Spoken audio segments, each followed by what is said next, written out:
Welcome to Dolly Talk. This is Dolly. How is everybody doing? Oh, for Christ's sake. Yes, I'm not late. I was on time.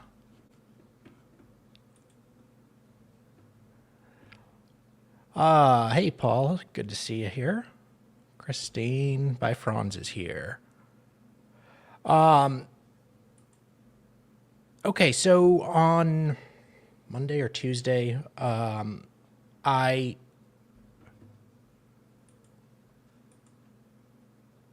Maddie watches live on Thursday, and holy moly. Was it Thursday or Wednesday? I think it was, well, either way, yeah, the judge gets really pissed off. And a couple of people are asking about it, so I figured I'd play the rest of it. It goes for a little while, but I can put it maybe on 1.25 at spots and get through it. I don't believe they've completely finished yet because they have to come back another day once they get their case law and everything.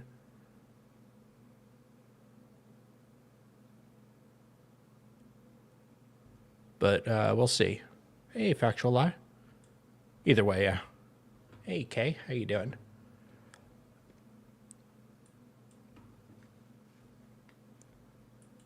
Hella knocked up sound. Okay, the case law rule is on Monday. Good. I didn't see the end of it, so. Hey, Sneaky Pete, how are you? All right, let's get started. Is Weston, is there anything on that screen in front of you? Okay, let me approach owner and shut that screen off. Do you want to see it or is it distracting? If at any time you want it shut off, just let me know and I can approach and shut it off. Sometimes it can be distracting. My name's Amy Reiser, Weston, and we met last week over Zoom. I'm the prosecutor handling the case. I have a series of questions to ask you, and if there's anything that you don't understand when I ask the question, just let me know and I can repeat the question, or if you don't remember an answer, just tell us that you don't remember. There is a microphone in front of you, and it's actually making a recording of what we're saying here today, but it won't amplify your voice. So I think sometimes when we get nervous and we shake our head yes or no to answer, here we actually need a verbal response. Okay. How are you doing? All right. Okay. If you need a break at any time or you need a glass of water, let us know. Okay. Can you tell Judge Simpson how old you are? And what's your date of birth? 56. And where did you grow up, Weston? Okay. And did you spend time in Michigan, in Saline, Michigan? Yeah, every summer since now I can remember. Every summer and winter, sometimes spring, fall. I'd come up here and spend time with my uncles and grandparents. And they live in Saline? Okay. And when you would come on summer and winter break, and you said spring, like spring break? Okay. Would you go to church with them? And where would you go to church? And is that Oakwood Baptist Church? And that's located in Saline? And do you know how old you were when you started attending Oakwood Baptist Church? Well, to be honest. Okay. So church I've really been affiliated to in my life. As long as I can remember. Okay. And when you attended Oakwood Baptist Church, did you know an individual by the name of Zachary Radcliffe? And how did you know him? And the person that you know as Zachary Radcliffe, do you see him in the courtroom today? And can you tell Judge Simpson what he's wearing? Wearing a green suit. The record can reflect he's identified the defendant. That objection record shows so reflect. And would you spend time with the defendant? Weston, would you spend time with the defendant outside of church? All the time. Okay. Usually my family would go out to eat movies. He gives like brother to me. And you said you would go to the movies? Where would you go to the movies? Back. Okay. Good place. And at some point in your adolescent life, when you were younger, did you get a cell phone? Do you remember how old you were when you got a cell phone? I've had iPods throughout my life, but you're talking about like an actual cellular device I call stuff. Okay. Did you communicate with the defendant ever on a cell phone? And how would you communicate with him? See Snapchat. Okay. And would it be normal conversation or I was Church not- stuff? And then, did it ever become something that was not normal? yes. Okay. And how old were you when that happened? 15 or 16 years old? And what did the conversation turn to? That's how it started. Yes, how did it start? So we were going to the UAW hall, and I was just spending time today. He picked me up from the house and went to the gas station. Went back. I think we were going to watch the Chicago game. And so we pulled up to the UAW hall, and he was like, "I got a secret to tell you." I was like, "What is it?" He said, "You promised to God. He's going to tell me about it." I said, "I promised to God." I thought it was just a normal secret, whatever. And he pushed it away, and we got inside the room. And I was like, "What is it? Like, what are you going to tell me?" And he said, "I have a client that I work with that has connections with people in Japan, and they will send you, pretty much, long story short, they'll send you money if you sell them information." So he's, There's no details in it, but once I got the information, then that's when he started telling me to moan like a girl and show my legs.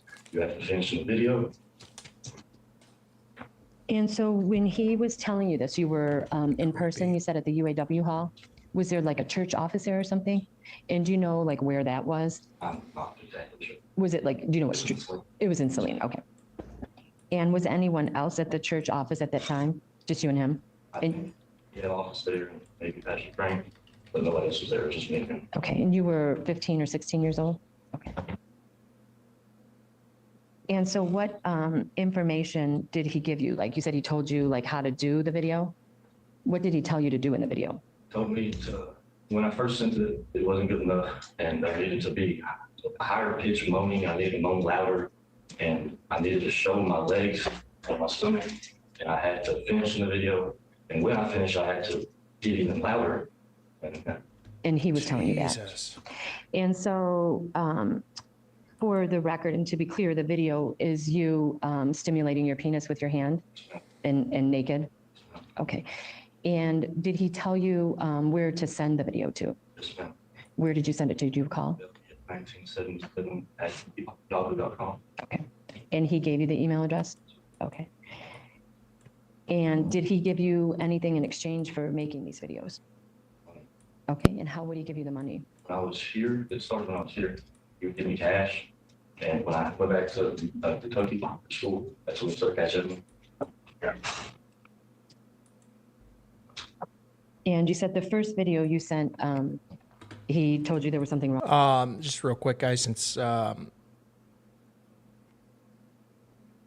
of you just came in, this is a probable cause hearing, part 2. We covered it live, or mostly live, last Tuesday, Monday or Tuesday. We got through the day, but they were not close to being done. So on Wednesday, I believe, they finished. Well, no, not entirely, but they went through several hours more of the probable cause for a youth pastor who positioned himself like as a big brother to teenage boys, and the allegations are he abused them. So this is just seeing if there's enough evidence to go forward. And hey, Lexi. Wrong with it? Yeah, that wasn't really bad. And did he tell, Make money. that's what he told you? And did he tell you that in person or over Snapchat? Over text? And when you say text, like text on the cell phone, Snapchat, okay. And so you redid it? Okay. And did you make the video right away when he told you about it, or? I think I just let it. I thought about it for a while, and when I guess when I needed money, I was like, "Hey, what was that thing you told me about?" And that's when it started happening. Okay. And, Never had it. Wow, this is an opportunity. yeah. And so how many videos do you think you sent him? Probably 15, 20. Okay. And were you under the age of 18 in all of those videos? And do you still have the Cash App payments that he made to you? Okay. And how much, do you remember how much he paid you? Did it vary for each video? Started 16 month old, when mostly when it was buried, it buried one. I showed my face. Did he ask you to show your face? What did he say? Okay, and so you did that? And how much do you, okay.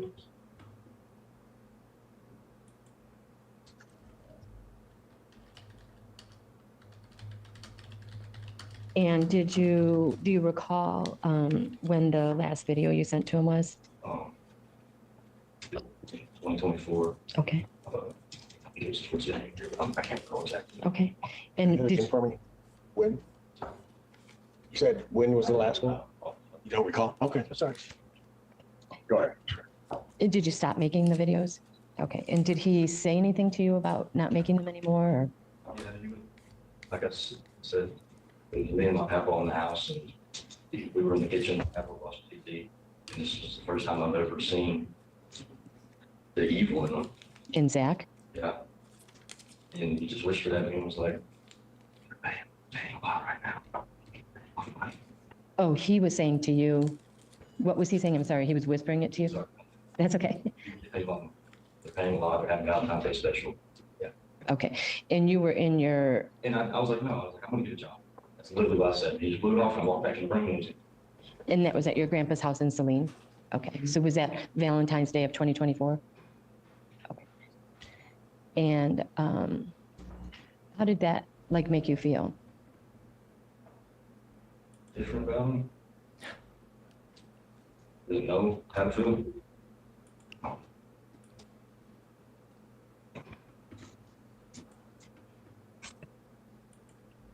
How has it affected you now?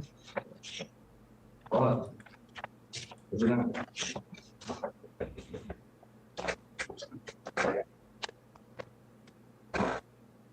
Hey, buddy, you need a break? Keep it going. Okay.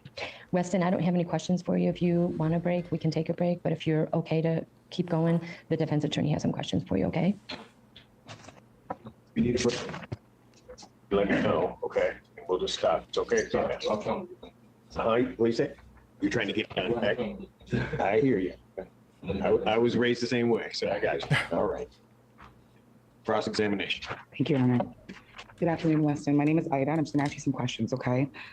So we're just gonna start with some people, right? And I'm gonna give you some names. I noticed they changed up to the woman today. The man was doing the cross-examination of the abused children or teenagers before. Can you let me know if you know these people? Holly? Okay, and how do you know Holly? It's your cousin, so how long have you known Holly since she's your cousin? Most of your life? Okay. What about Brianna? Brianna, Zach's ex-girlfriend. Do you know Brianna? She was on Zach. Okay, and how long have you known Brianna? Okay. Have you ever talked to Brianna without Zach being there? No? Okay. What about Isaiah? You know Isaiah? How do you know Isaiah? How long have you known Isaiah? So Zach's introduced me to him. Okay, and how long do you think that's been? A couple years. Couple years? If I say like 3-4 years, does that feel right? Okay, somewhere between 3 or 4 years? Okay. Did you know Isaiah outside of Zach at all? Until he introduced me. Okay, and then once he introduced, sorry, say that one. He goes to good school. Okay.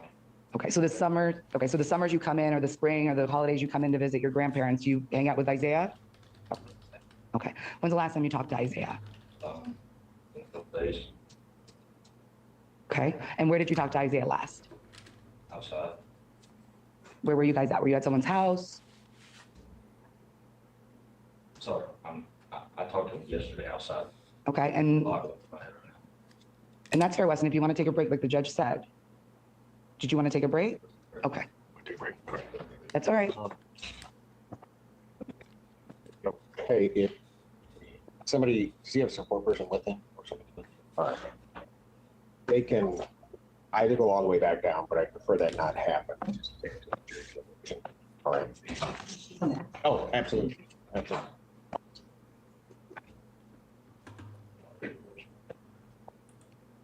All right, while we wait for that, court will stand in recess. All right, thank you. Okay, so we're going in recess.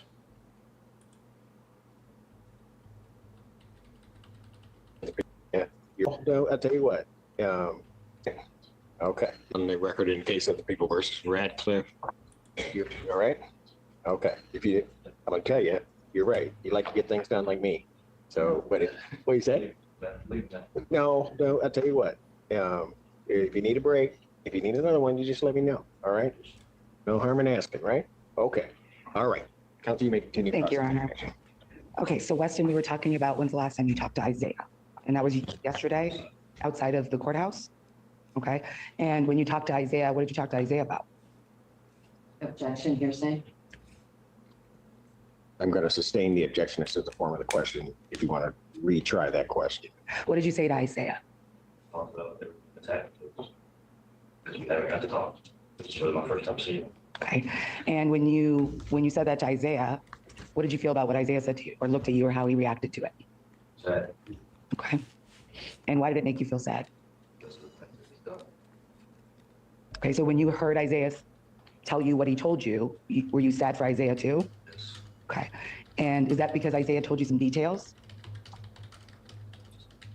That's the thing I did. Okay, and how do you know he went through the exact same thing you had to go through? Snapchat.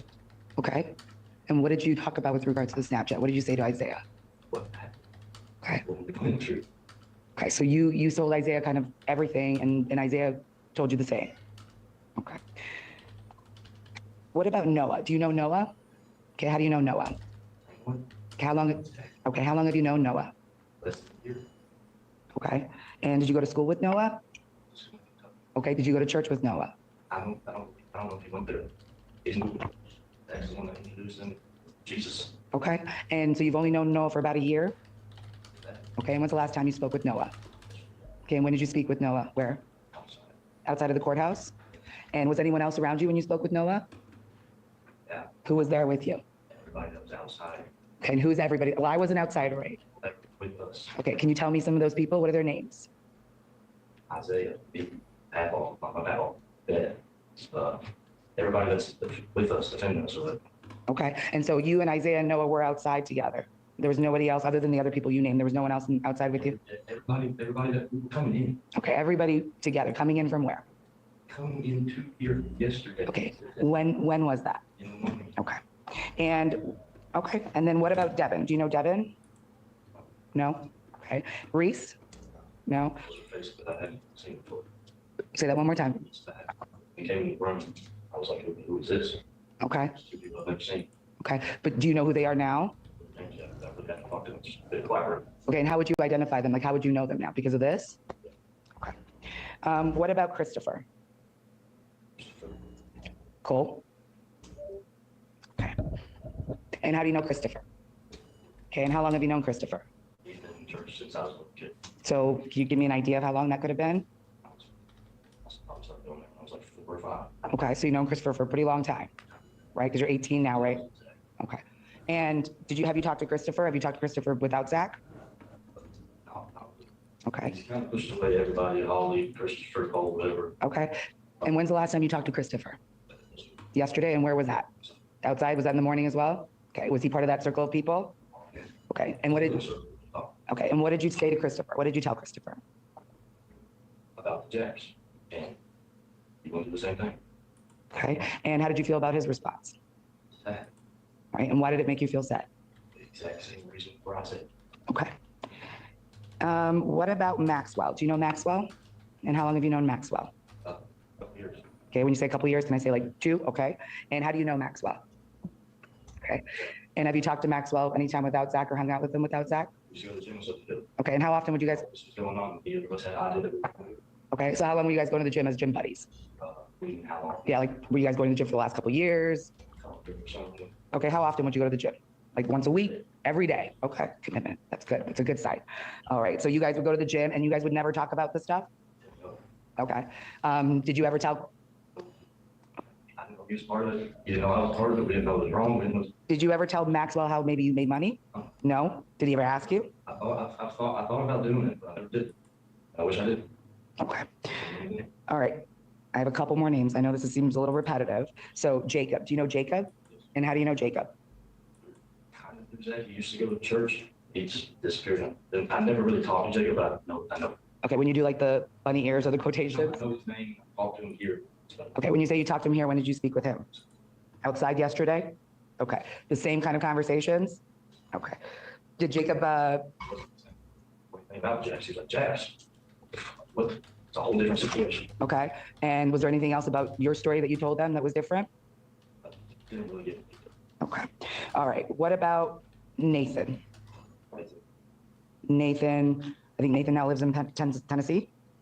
Uncle, Pardon? uncle. Nathan and Dylan? Okay. Who are they? Do you know them? They're your uncles, right? How long? You've obviously known them your life, right?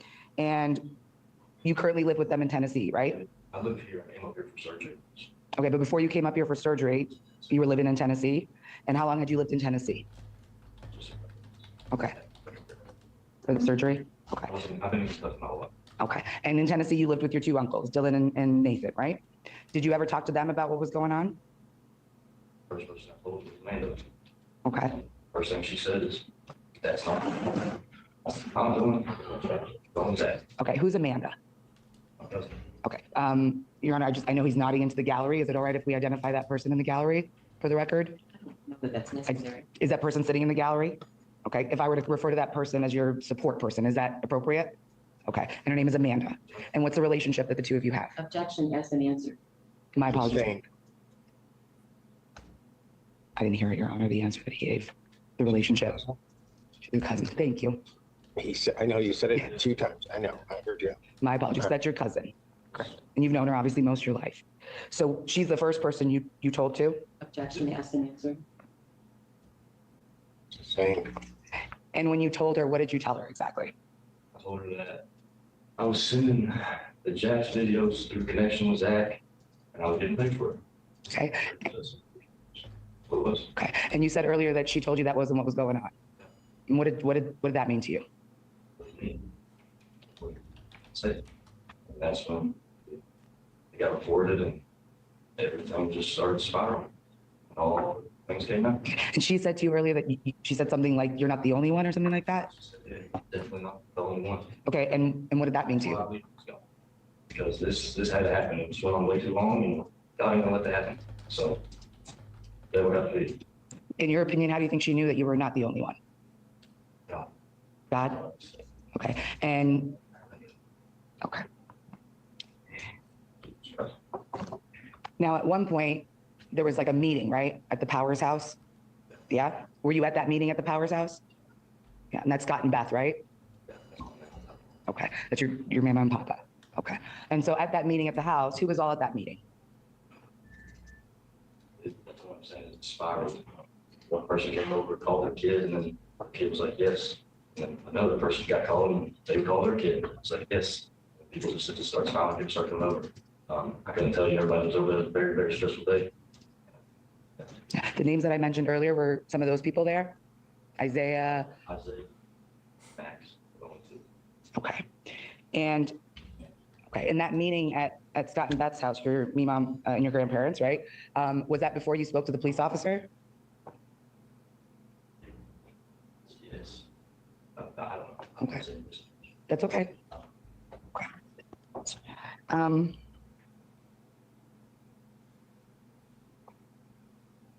Now, Weston, if I were to name a place, I just want you to tell me if you know what this place is, the Diamondback Music Hall. Do you know what that is? Okay. Have you ever been there before? No, you've never been there before? Okay.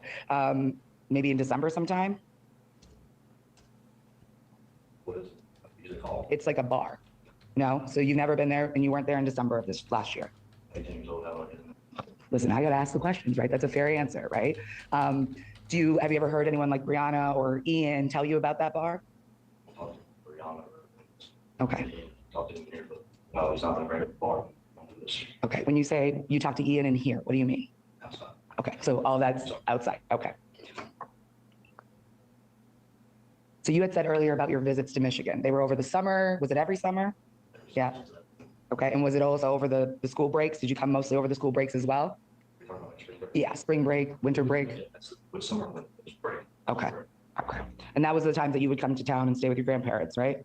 All right. Earlier, the prosecutor asked you about this conversation that happened. That was the initial conversation about videos, right? Do you remember where that conversation happened? Okay. Were you in a car? Got out of the truck, down to the room. Okay. And you said you were going to the UAW? Okay. Do you remember going to like a studio? It was his own office. Okay, so you took, were you in Zach's truck with him? Okay, so you're in Zach's truck. Do you remember what kind of truck it was? Why? Okay, and you guys go over to the UAW, which is also where his studio space is. Okay. And the conversation started with regards to you getting a job potentially, right? Like you guys started talking about you potentially need to get a job, no? But yeah,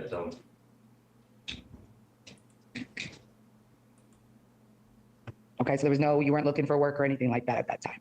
Okay, why weren't you looking for work? in high school, 16, I was playing sports. Okay, They wanted, okay, okay. I was in Kentucky. At the time I was in Michigan. So every time you came down for the summers, you weren't working here, no? Okay, and the break. I didn't work, I worked for Dave, no, that was like, I hadn't worked like an actual job. Okay, when you say under the table work, just It was like, contract work? Okay. All right. Now, when you had the conversation about the videos, like you say, he told you these things about the videos, right? But you didn't do anything about it for a while, right? So when you chose to do the videos, you reached out to Zach. so much time, so long that I couldn't tell you for the exact that, I don't know. Well, I do think earlier the prosecutor asked you and you had said that you reached out to Zach after a while because you needed money. So, but I don't want to say misinformation, so I'm really sorry. So at first, It's been so long. and I understand, Weston. So at first, Zach had this conversation with you, presented this idea to you. You didn't do anything for a while and then you reached out to him because you needed money. Would I be right to say that?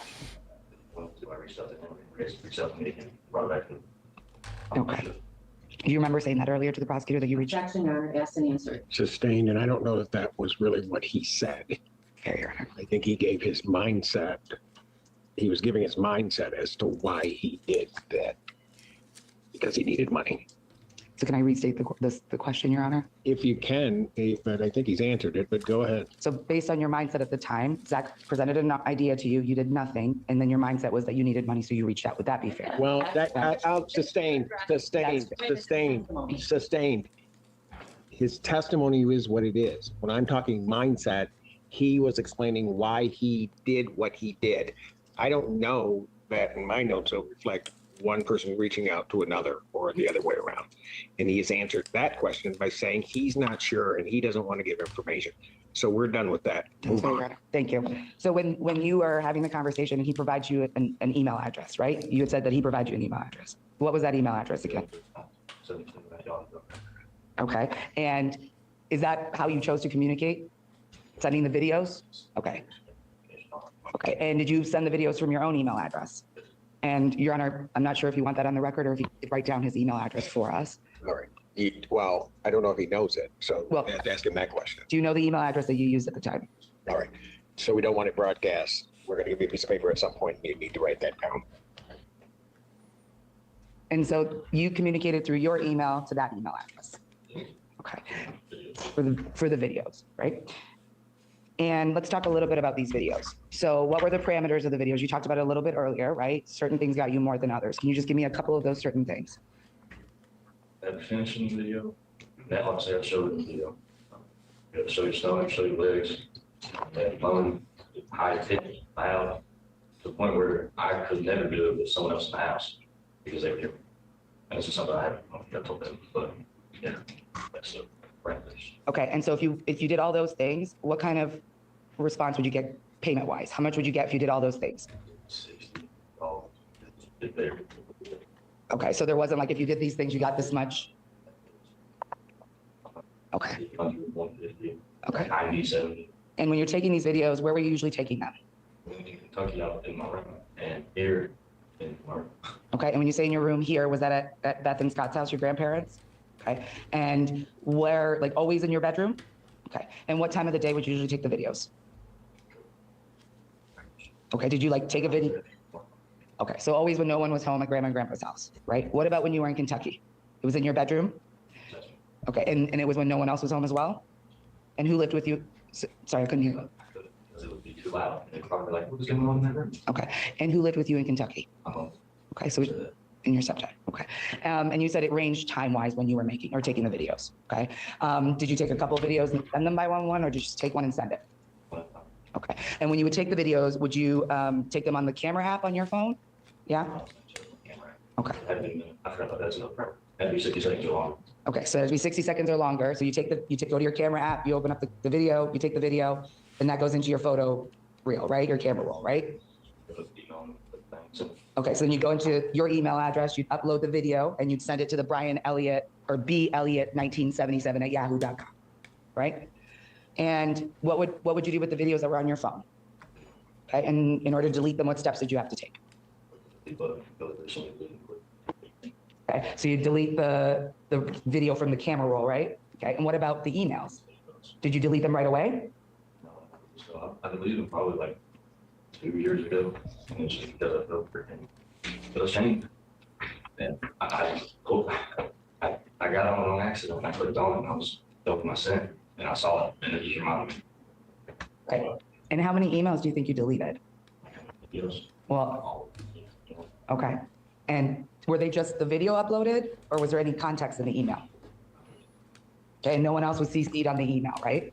It just went to that B Elliott 1977. Okay, so because you're taking the videos on your phone, right? Was there more videos that weren't sent? So you said you sent 15 to 20 videos via the email to Brian Elliott. I took a video and it wasn't good enough, and I had to retake it. And it sent.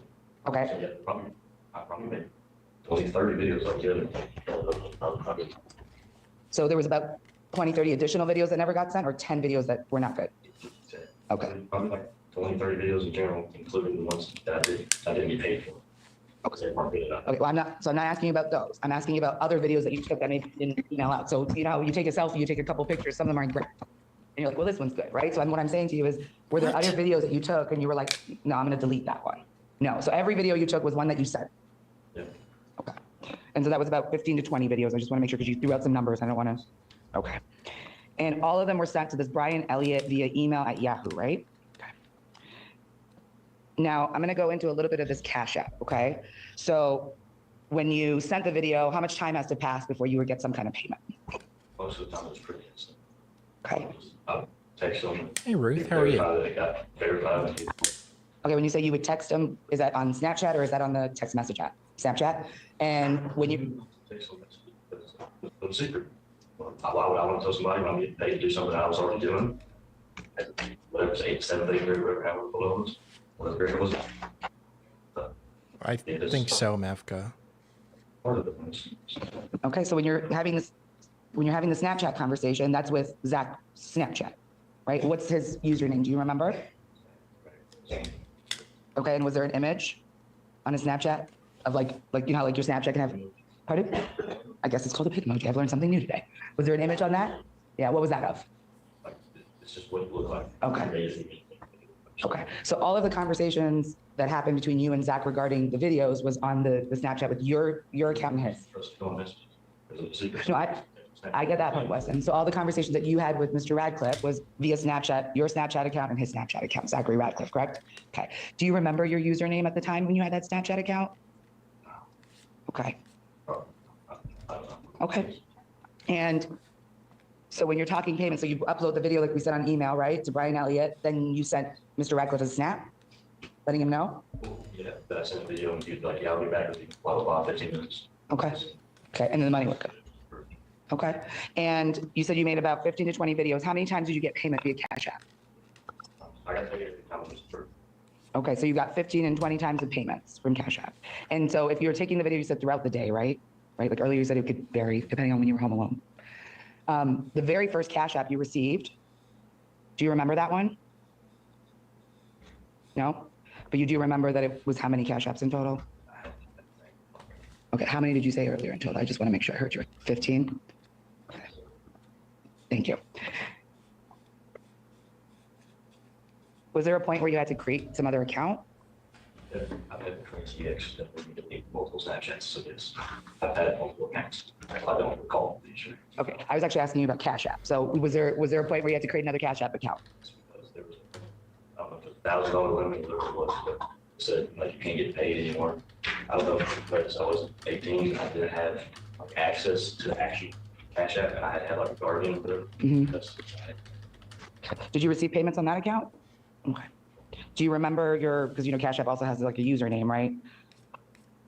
Do you remember your usernames for the two accounts? No? Okay. Are you able to get that information? Okay.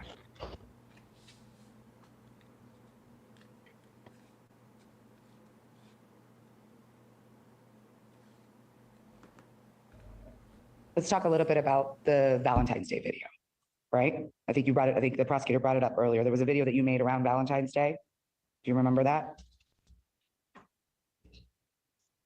We're talking about the video. What are you talking Yep. No, I'm talking about the video with your face in it. around? When did you make that video? I don't want to say it was Valentine's Day, but I don't want to say misinformation, so I don't know. Okay. Did you make that video before or after the conversation in the kitchen? Wait, it was way before. This was in Kentucky. Okay. Okay. And you said, Conversation. It was like, Jeez. video with my face in it was probably 2 years. 2-3 years ago? Okay. ago. And did you receive payment for that video? And that was the only video with your face on it, right? Okay. And how much did you get paid for that video? And how did you receive that payment? Cash App? Okay. And what was the tagline on Cash App when you received those payments? It was for help. There was only two different ones. For help and YEE. Okay. And that's kind of what would be said when the Cash App would come through. I think the reason he always had something, he didn't remember. I was like, is your mom going to be concerned that they were supposed to money a lot? So he could have reason for help. Okay. Did you experience that he would send other people money for help? That's why I think so. Right. What I'm asking you is, throughout your time knowing Zach, right? Did you see him help people with money? Okay. And He takes to the movies. okay, did you see him help other people with money? Who are in what way? Just give us some examples. Buying them things, helping them out when they didn't have the money, right? Kind of, just, yeah. Okay. Yeah, just, Would he buy clothes for school? I believe that he bought, I'd say, clothes for school. Okay. Would he buy equipment or technology stuff for school, like computers, headphones? No, but he would buy meals, take you guys out, right?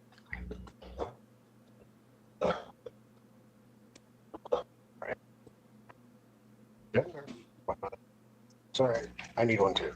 How about that? All right, we're gonna take a break. All right. I'm almost done with this witness, Your Honor. That's fine. I said we're taking a Thank break. you. Go ahead.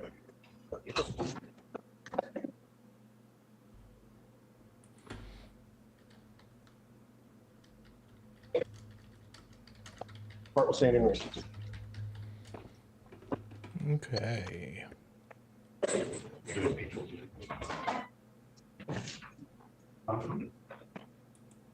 With this committee. Green. Yes. Sorry.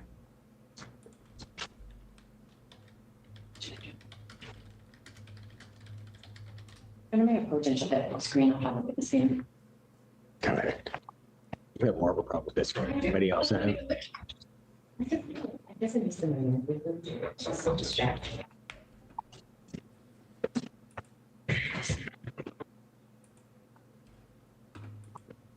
Okay, we're back on the record in the case of the People versus Radcliffe. Good. All right.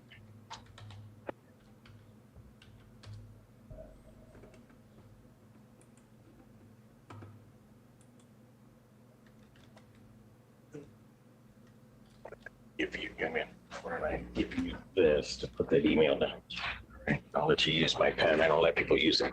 I'll let you use it, okay? And just hold on to it because they may be asking for other stuff. I don't want to.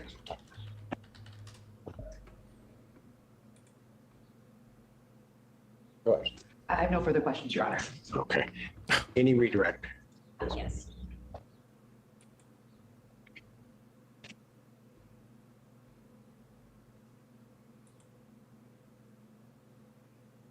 Good.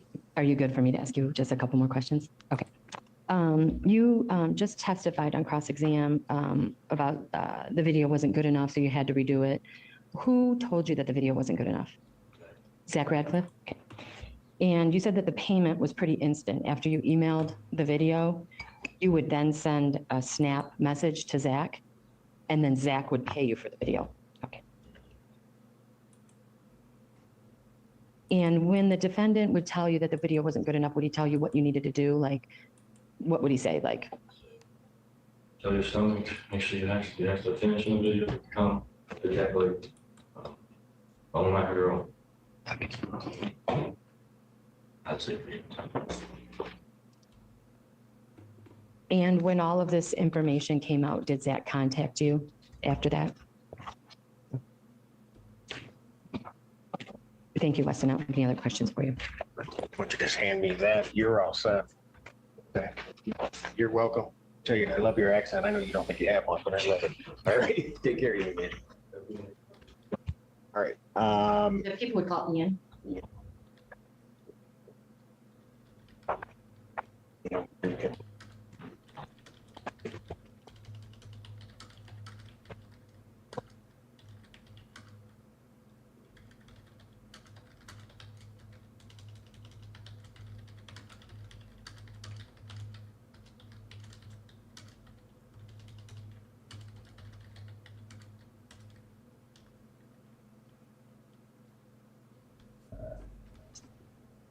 Have the last witness write down the email address request.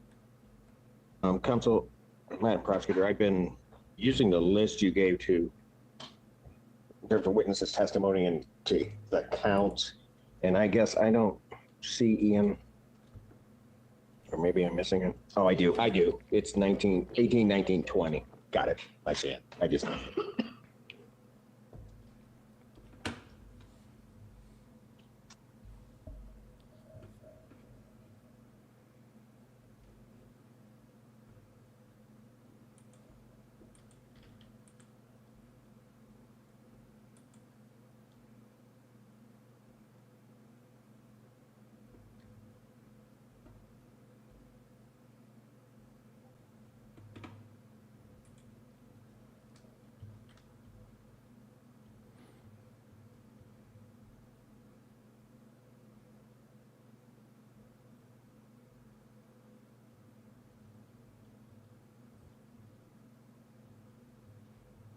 Are you about to give me the truth, the whole truth, and nothing but the truth, so help you God? See, state and spell your first name. Ian, I am. All right, you may inquire. Thank you. Hi, Ian. My name is Amy Reiser. I'm the assistant prosecuting attorney handling this case, and we have met last week to go over your testimony and yesterday. I have a series of questions that I'm going to ask you. If there's anything that you don't understand, please let me know and I can repeat the question.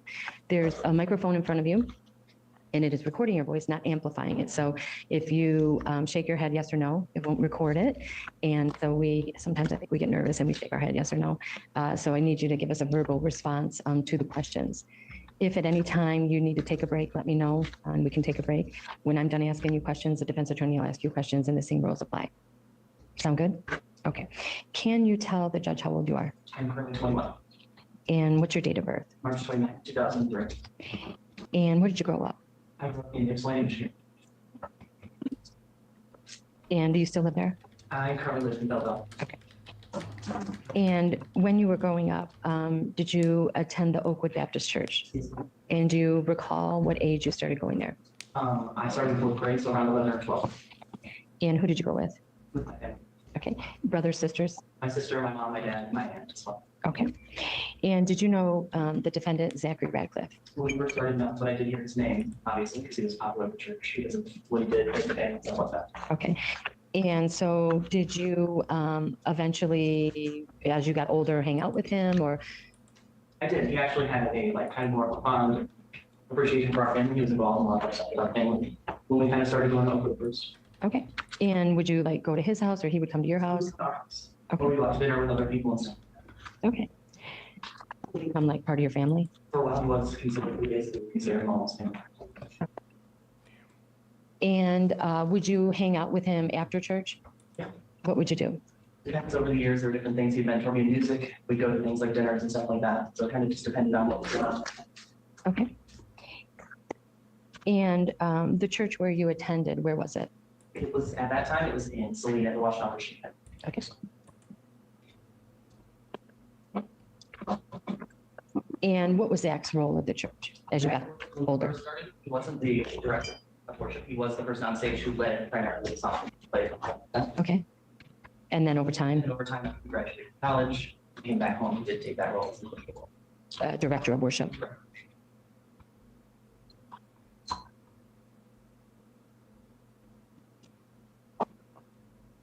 And would you hang out with him after church one-on-one, or was it always in a family setting? So when I first started going to the church, it was our family, but as I got closer and went to the church for longer, it was more one-on-one. It came to stuff like practicing for band or asking questions on how to play something or writing music as well. That's when I started getting more one-on-one. Okay, and how old were you then? Probably as far as like one-on-ones with helping things on a consistent basis, probably would have been around like 15 to 16 years old. Okay. And what instrument did you play? Time I played music.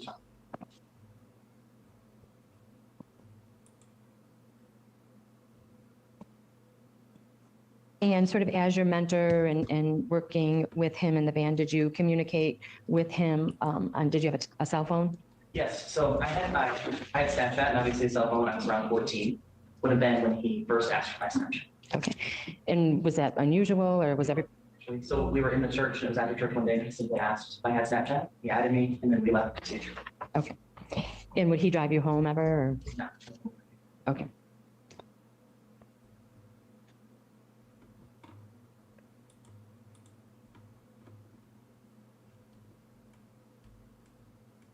Did you ever go to his house and hang out? There was one time I did, yes. And can you tell us about that? So when I was probably around 11, I was new to the church. There was a trip that my family primarily camped in the summer. And when they couldn't take me to the trip, Zach did offer to take me. I did stay the night at their house, bedroom on the spare bed. And where was his house at that time? His house was 100 West Beach. So, Okay. And the trip, it was a church trip, or? yes, it was a youth group trip to Cedar Point. Okay. And your family was somewhere else? About an hour. Camping. Okay. And so you go on the youth group trip with Zach and the other youth group members?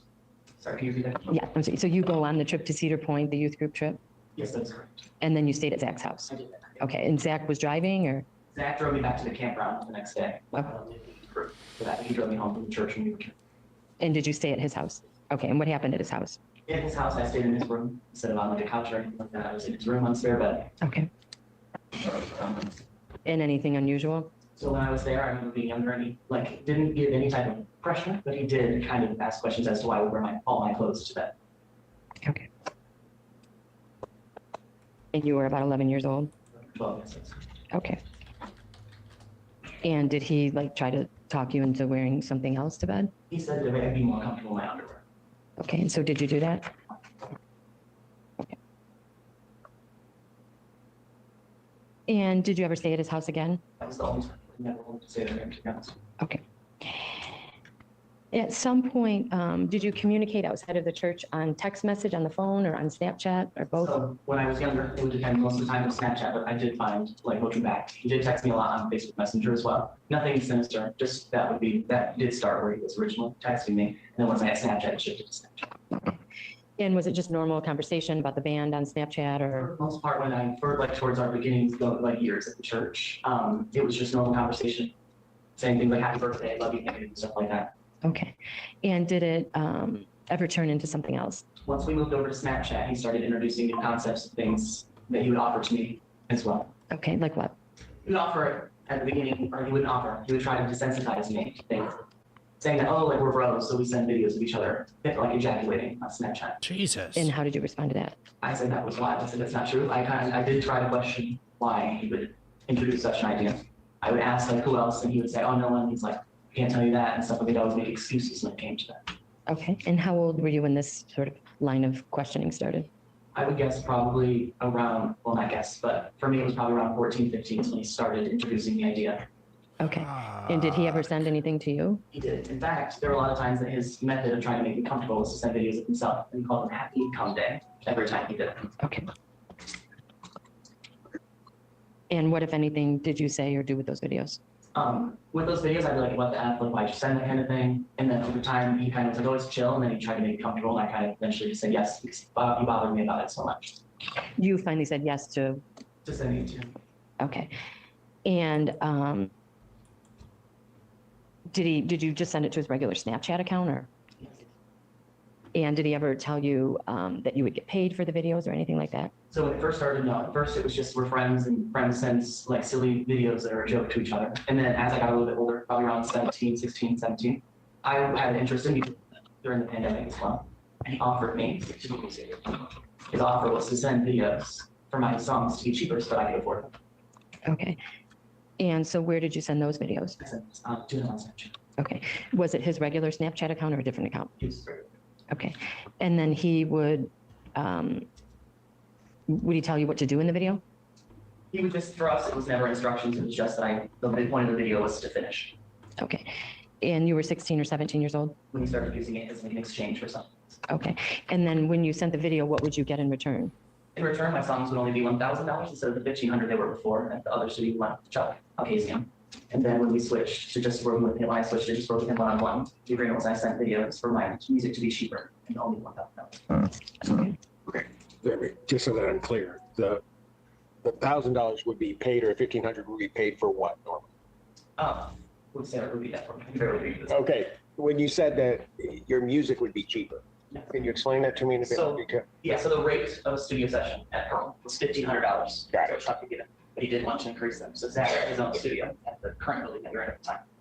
Offered for him to do it for $1,000 a song instead of $1,500 I was paying, and that he wanted to up and do it with me one-on-one. And then I sent a video or a certain amount of videos, depending on what the agreement was at the time, in exchange for me to only have to pay $1,000 per song instead of $1,500. So that I could. Again, it may seem obvious, but just so that I'm clear. So you would pay him $1,000 and also we're sending videos. Yes, And the videos really were a discount if, exactly. okay, got it. Go ahead.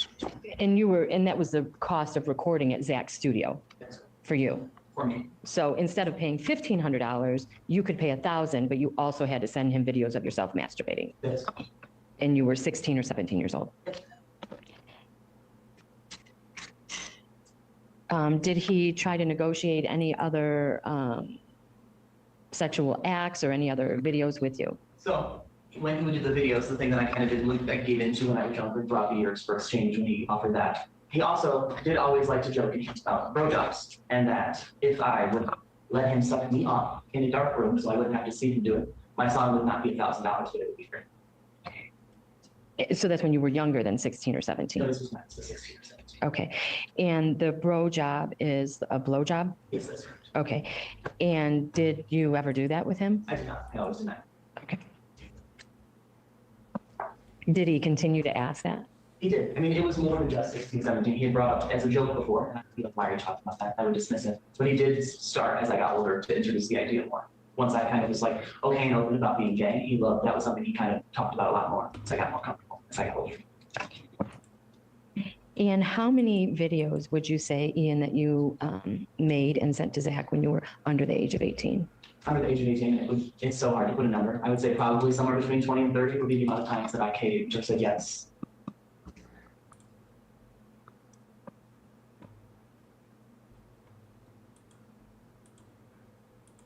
And did you eventually stop making the videos? Yes, that's correct. My attorney was my partner at the time, and I told him not to do that anymore. You told Zach not to. How did you tell him what we're I saying? said, you need to stop sending stuff like this. I don't need you hinting at anything like this. If my partner sees any of these messages, you're going to ruin my day, like kind of thing. Trying to stop him from doing it anymore so my partner would not accidentally see something of him that he would normally send. Okay. And did you have a relationship, like a romantic relationship with Zach, or was it like he was like your brother, mentor from the church? He was like a mentor of him. And when all of this came out, or did you ever tell anyone after that, like that you were making these videos and getting the discount on your music? So I didn't tell him too much in depth. I did mention to one of his sisters privately, one weekend at church between sets, that he had been up to things that I knew about. And I told her about that, and we didn't have enough time to finish our conversation that day. When she came back next week, and she said she had mentioned it to her other sister, and that we should have an intervention with their family to handle it in general. And did that ever happen? I denied her offer, and I just kind of stayed silent and moved on.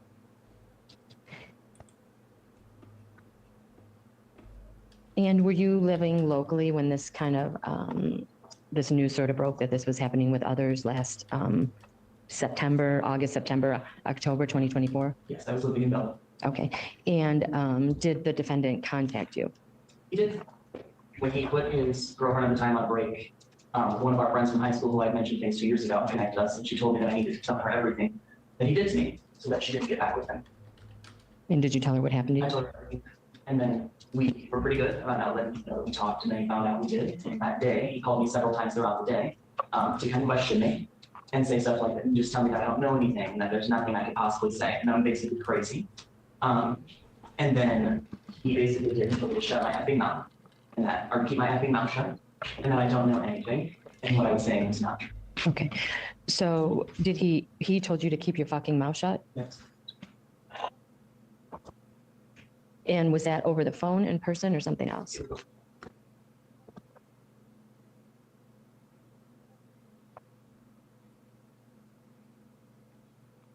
And did you talk to him after that?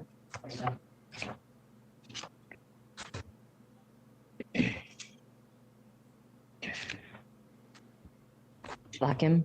I've not, he actually blocked me. Okay. Oof.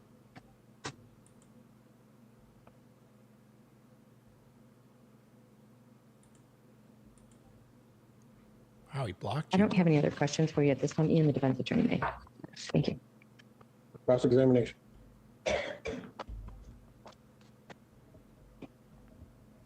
Thank you, Your Honor. Good afternoon, Ian. My name is Ida. I'm gonna ask you some questions, okay? First, I'm gonna start off with some names, all right? I'm just gonna give you some names. You let me know how you know them, okay? KJ? Okay, and how long have you known KJ? Since I've gone to the church, I don't have a personal relationship. Okay, and how long was that you've been at the church? Okay. What about Kurt and Melissa DeMars? Kurt and Melissa DeMars, I have always had problems with Melissa over the years. Okay, can you tell me a little bit more about that? She and Melissa always really just kind of butt heads and stuff like that. We've had arguments. So honestly, it was always 50-50. Sometimes we were chill, and sometimes we just had like arguments over stupid things. Okay, and who was Melissa in association with you? So at first, it was just someone I went to church with, and I went to school when I was younger with her daughter. So I knew them from, I knew her daughter from school, and then we realized we went to church together when I first started going to home. Okay, and what's her daughter's name? What the daughter I was friends with is Lily. Lily, and how long had you known Lily? I've known Lily probably at the time before I went to the church for about a year. At the church, obviously, the entire time. Okay. And what was Melissa's role at the church, do you know? At first, Melissa was just a family member and parent. There was a time when Kurt did take over the youth with the youth pastor, and she was a youth leader for a period of time. Okay, and Kurt is Melissa's husband? Okay, and how long have you known Kurt? I have known him as long as I've gone to the church. You know. Okay, and you said Melissa and Kurt were the youth pastors? I just want to make sure I heard you Yeah, clearly. for a certain amount of time, not when I first attended the church. Okay, and the time that you attended the church, who was your youth pastor? My very first youth pastor was Aaron. Okay, and then after Aaron? Was Kurt DeMars. Okay, and was Kurt your youth pastor for most of the time that you were in the youth group there? I would say it's pretty evenly split. Okay, and so with Melissa and Kurt, you know them. At what point did Kurt leave the position? Probably about, I believe, 2 years ago. I haven't really been quite as involved with the church. Do you know why Kurt left the position? I'm not entirely sure. The rumors, but nothing definitive from his mouth. Okay, and what are the rumors that you heard? I heard Objection, relative Sustained. hearsay. As to all of those. Be right back. How did the rumors make you feel? Honestly, they were confusing because what Zach had told me was very different than what I heard. Okay, and did you sense that other people knew the rumors? No. No? I really didn't. Honestly, everyone, the couple friends I did talk to about it were shocked as well. Okay. They heard the same thing. Right. And who would you talk to? I only talked to at the time about it, Brianna, towards when we first started putting things together. Okay, so let's talk a little bit about Brianna. So you know Brianna. Okay, and how long have you known Brianna? I knew her my junior year, so probably I'd say 4, 5 years, maybe or something. Okay, and what's Brianna's relationship with Zach? They did date for a year. Okay, and earlier the prosecutor asked you a question. You said when they went on a break, is that Brianna that you're talking about? Yes. Okay, so you've known Brianna for a long period of time. Yes. Did Brianna go to the church with you? So when we were in high school, I'm the one who invited her to youth group. Okay, so that was youth group with Kurt, right? Yes, that's Okay, after Aaron, I just want to make sure. it was like right when we took over. Okay, and what about Isaiah? Do you know Isaiah? I know from church, but I don't have a personal relationship. Okay, and how long have you known Isaiah for? As long as they attended the church. Okay. When's the last time you spoke with Isaiah? I mean, I said hello, but I didn't have any deep conversations. And when was that? Yesterday was the most I've seen when we were after them. Okay. What about Noah? Do you know Noah? I played on stage with Noah, but I didn't ever really have a deep conversation. Okay, how long have you known Noah? I would say maybe, I don't know how many years, but maybe a year or two. Okay, when you say playing, do you mean like in the Not band? church, yes. Okay, okay. Were you guys both in the band? He played here and there, excuse me, with Zach, but like those times. Okay. What about Maxwell? Maxwell, I know Maxwell. Again, these are people I don't have close relationships, but I have gone to church with them for as long as they've been at church. Okay, with Noah and Maxwell, how did you know them at the church? You said Noah in the band. Maxwell, how did you know him in the church? Maxwell, I knew them from being at the church. Their family was a pretty core family at the church at the time. So they was at events that we have and stuff like that. Okay. And Christopher? Your Honor, may I give him a last name? I know we, okay.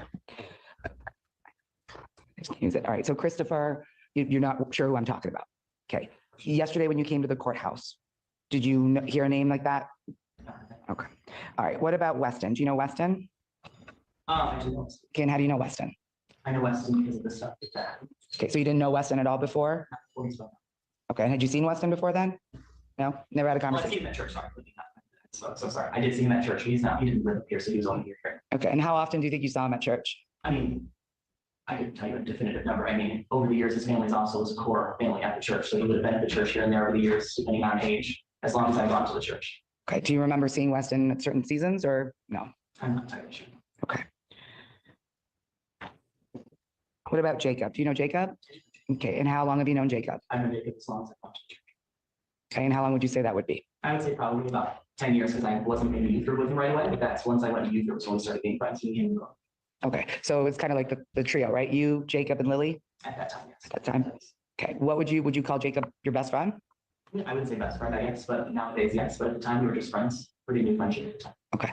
So if out of all the names that I gave you, would Jacob be the person you spend most of your time with? Jake has been less involved in the church in the last several years. So I've seen him here and there, only when we do choose to talk. Doesn't happen as much because we're older. When we were in church and youth group, I did see Jacob pretty regularly. There were years when he left because of his own stuff. So I didn't see him for a long period. Did you and Jacob ever discuss having any kind of romantic relationship? Objection. Sustained. So you attend the church. All of these people are part of the church, right? Yeah. Okay. Did you hang out with any of these people outside the church socially? At church events, typically, there's not very many people. I wasn't really the kind of person who hung out with people when I was younger. Okay. Do you know a place called the Diamondback Music Hall? Yes, I did. Okay. And where's that located? It is Service Drive in Belleville. Okay. And do you remember when last time you were there? A couple of weeks ago or so, maybe a month. Okay. If I were to say sometime in December, does that?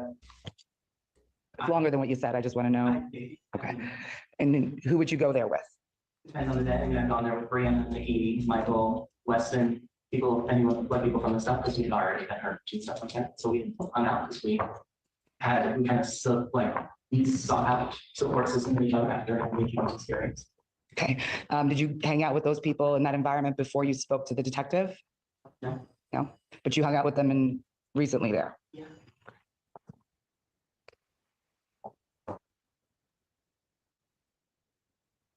And how did you first meet Zach? I know he was at the church and everyone was kind of, he was like the center in a way, right? How did you first engage with him? Did you go up to him and talk to him? Did he introduce himself to you? He did introduce himself to me. It was probably a Saturday night service and I was in a class because I was in fourth grade. So I was in one of the weekend classes. He had come home from college and he had introduced himself to me. And how did he introduce himself? What did he say? Who did he say he was? At that time, there was no more depth. He was highlighting I'm Zach and I'm like, oh, I know you are, seen you on stage and stuff like that. There was no real depth at that time. Okay. And how did you feel when he came up to you and introduced himself to you? I thought he was an interesting person.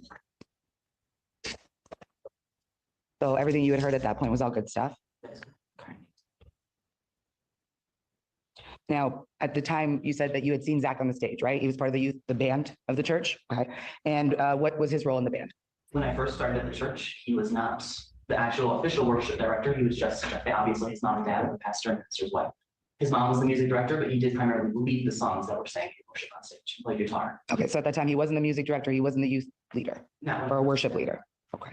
And what you ended up being part of the band, right? The church band at some point. What was your role in the band again? Okay. And how long did you play in the church band? Probably for the last 2 or 3 years since I graduated high school. Okay. And during that time, Zach was also still in the band. He was, and at that time, was the official worship director. Okay. Did the band travel anywhere? No. Okay. Did the band have shows outside of the church? I had maybe 1 or 2 times he needed help with something, and I played last minute in a concert for some type of worship event. Okay. And where was that concert? Was it at the church or somewhere else? There was one time it was in Oxford, Michigan. Okay. And did you attend that concert yourself or did Zach go with you? I attended that myself. Okay. Now, you also write and perform your own music, right? And I'm going to go a little bit into the studio stuff, okay? So you write and perform your own music, and you had said originally when you were at Pearl, I think it's called, right? It was about $1,500 for some studio time. And Judge asked you some great questions of detail. How long has Pearl been open as a studio? Do you know? Okay. Does it seem like a pretty established place? Okay. Would I be safe saying it was up and running before the 80s? I mean, that's to my knowledge, yes. Okay. And do a lot of people use that studio? Yeah. Yeah. A lot of well-known people? Yeah. Okay. Would it be fair to say that a studio that just opens up would be a lot less for time compared to Pearl? That is correct. Okay, so it'd be fair to say that if Pearl's charging $1,500 for a studio session, a studio that's just been opened by someone who's never really run a studio that way, $1,000 is possible that it would be less, right? Yeah. Okay. How many times did you record at Pearl? At Pearl, I only recorded one song. Okay. A couple times to record vocals and write as well. At Pearl? Maybe 2 to 4 times until I was at there. Okay. For the song, I've been there here and there for things over the years, just to stop by or say hello, and nothing substantial time besides that. Okay, and how many songs did you record at the studio that Zach was running? It would have been 4 that I released and then 2 that were not finished. Okay, the 4 songs that you released, do you remember how much you paid for that time? Yes, I did. They were $1,000 a song. So, okay, so each song was $1,000 for the studio fee. Yeah, besides the first one, that's $1,500. Okay, so, but I'm talking just about the songs that you put out as the studio that Zach was running. You said there were 4 songs there, right? That are released. Okay, so 4 released songs, each of them you paid $1,000 for the studio time, right? Correct. And then you had said there was, I think, 2 other songs that were, That were unfinished. okay, and did you pay for that time as well? Okay, and how much did you pay for those 2? They were $1,000. Did your music make any money for you in return? Some money, but nothing substantial. Okay. Do you feel like you got the same quality of work out of Zach's studio that you got out of Pearl? I'd say so, yes, because he was the one who did it at Pearl. So yes, it would be the same. Okay. And during this time, you're communicating with Zach, right? That's correct. And how are you communicating? I know there was a phone call at some point, but are you communicating primarily via text message or Snapchat? Snapchat is typically his preferred method of texting. Okay. And when you started, and I know earlier you said you engaged in the Snapchat conversation, he came up to you and asked if you can add him. Is that right? That's correct. Okay. So what was the handle that he was using or the username that he was using at that time? He changed it recently. I believe it was to bears something numbers at the end of the time. Okay. And was there an image associated with that username? Not that I remember. Okay. Did you know for sure you were talking to him? It's And how did you know for sure you were talking to him? shower or in a mirror naked. Okay. How many of those videos do you think he sent you? I mean, I can give you a definitive number. If I had to guess, probably somewhere in 30 to 40. Maybe. So he sent you 30 to 40 videos from his Snapchat to yours. That's correct. Over the years and the time that we talked to him. Okay. And do you remember, you don't have to say it on the record, do you remember your Snapchat username at that time? Okay. I'm assuming Judge will give you a piece of paper at some point to write that down for us, if that's correct, Judge? Yes. Thank you. Do you remember what phone number you were using at the time? Same thing, I don't want you to put on the record. I do, yes. Okay. And do you remember? And do you remember your email address that's associated at that time? Okay. Will you be willing to provide those? Judge will give you a piece of paper. Okay. So the 30 to 40 videos that you say that Zach sends you of himself to your Snapchat account, did you ever save those in your Snapchat? Okay. Was he there when you received the videos? Okay. So you were alone when you got his videos and you couldn't just save them to your reel? No, but it tells you on Snapchat if I say. Okay. So those just stayed on your Snapchat, the 30 to 40? They expire. Okay. Did you respond to any of those videos? On occasion, sometimes if he was more persistent, I would give in and send what he wanted. Okay. And when you were creating the videos that you were sending, right, where were you? I was in my bedroom.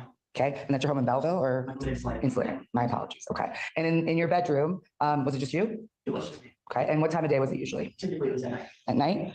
Did you do anything to prepare to take the videos? Not really be in bed because I sleep in my underwear, so it would be something I would just do when he was up. Okay. But you didn't like watch anything or read anything? No? So you just take the videos from there? Correct. Okay. Was anyone home when you took the videos? My parents would be home if he slept.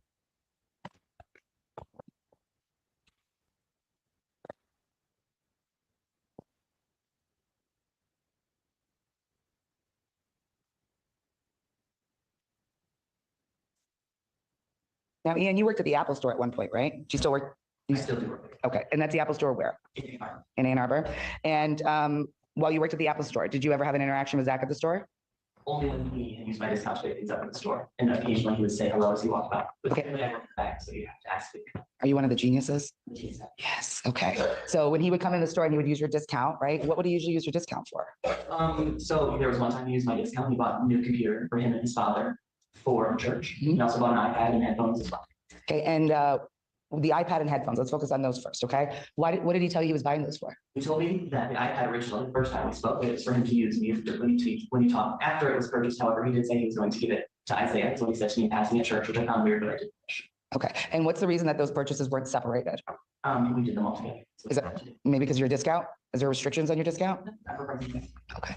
And you had a conversation with Trooper Ryan, right? Yeah. Did you provide Trooper Ryan with anything with regards to Zach's purchases? I did provide the invoices that are on my employee portal. Okay, and what did those invoices include, information-wise? Serial numbers of the devices, the church billing address, and the church credit card listed on the invoice. Okay, so Trooper Ryan knew exactly what was there, right? Okay.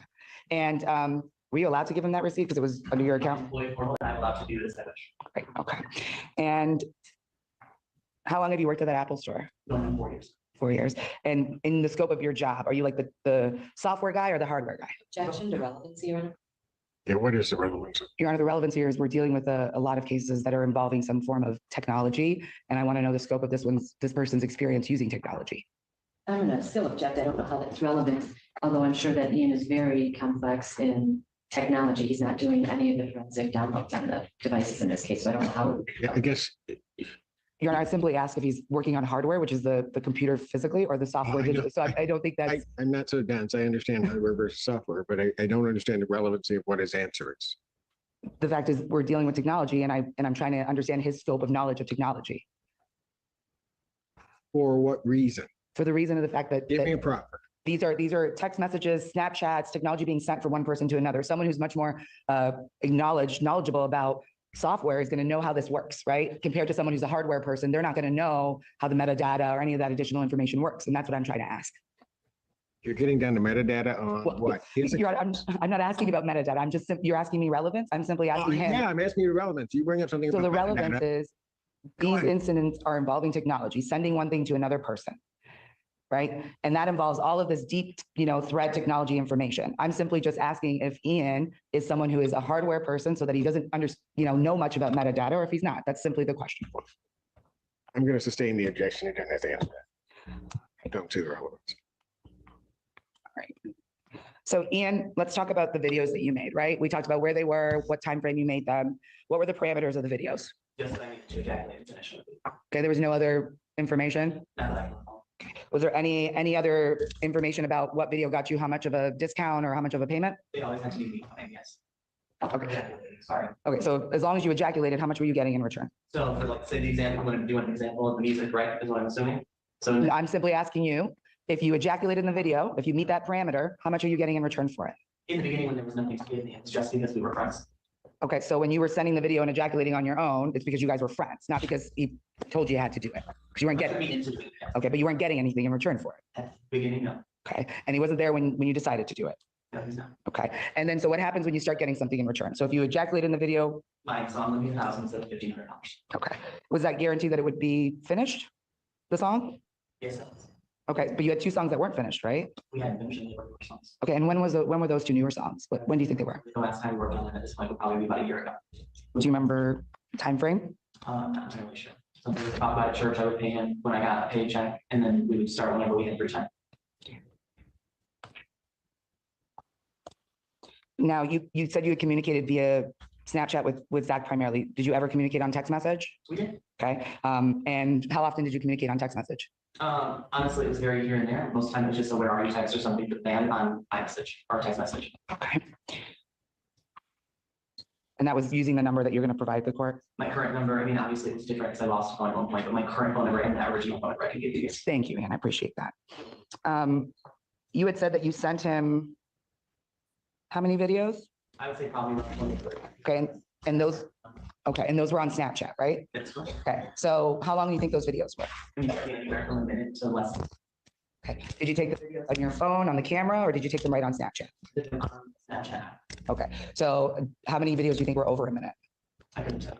Okay, but you took all the 20 to 30 videos on the app directly. That's correct. Okay, so you had no videos on your phone itself.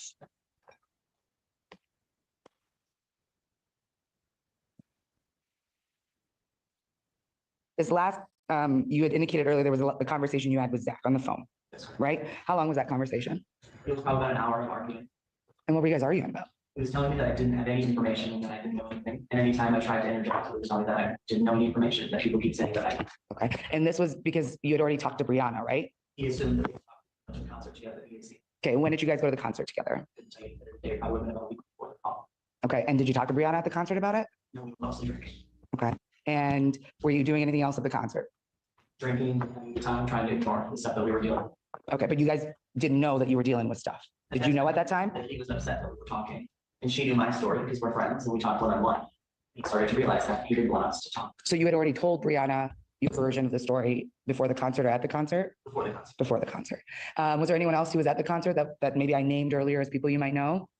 I believe, no, not until later. Michael did come, but he came about 30 minutes after the concert started. Okay, who's Michael? I believe one of his friends back. Okay, do you know Michael's last name, any chance? My last name.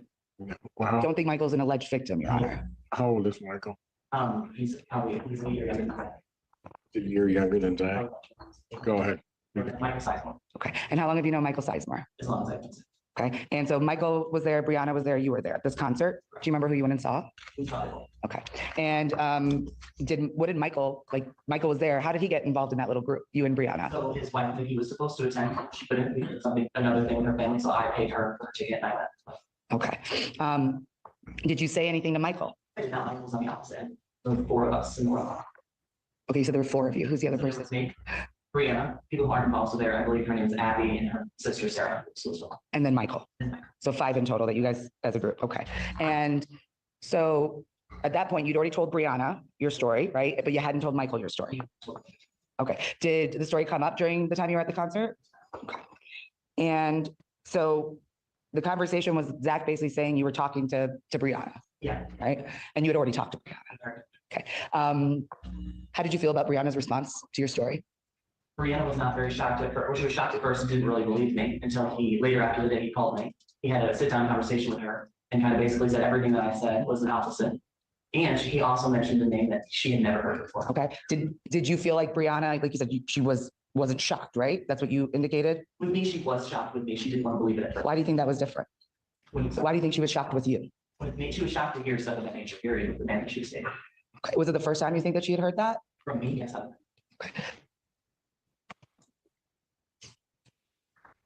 So I want to talk about the time you stayed. You said you had stayed on the house on Bemis, right? Where was the bedroom that you stayed in? It was in the basement. Okay. Do you remember the layout of the room? There was a bed against the wall and there was a spare bed in the middle room that Michael would typically use. Okay. Was Michael there? Okay. Why would there be a bed for Michael to use? He normally stayed with me because he was very close with her. Okay. Do you remember the size of the beds? Probably about mine, the one I was on was about a twin bed. Okay. So you've got a room with a 2 twin beds or a twin bed and some other size bed, right? Were anyone else home at that time? Yes, your friend Robin and we were upstairs. Okay. And do you remember anything else about the layout of the room? Just that there were 2 beds, it's a bedroom. Okay. Did Pastor Frank and Robin know you were staying there? Okay. Okay. And did you express anything to them? I did not. Okay.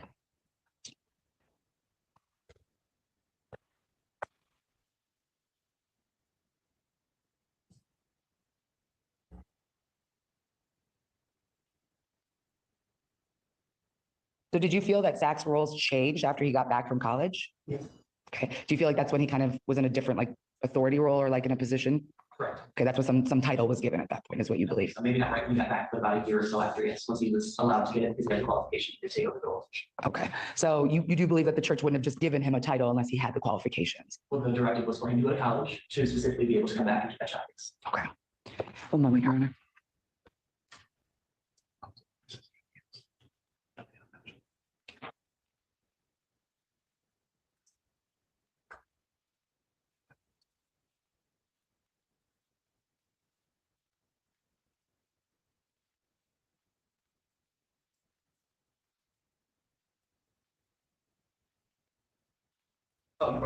Yeah, Been nice and I know.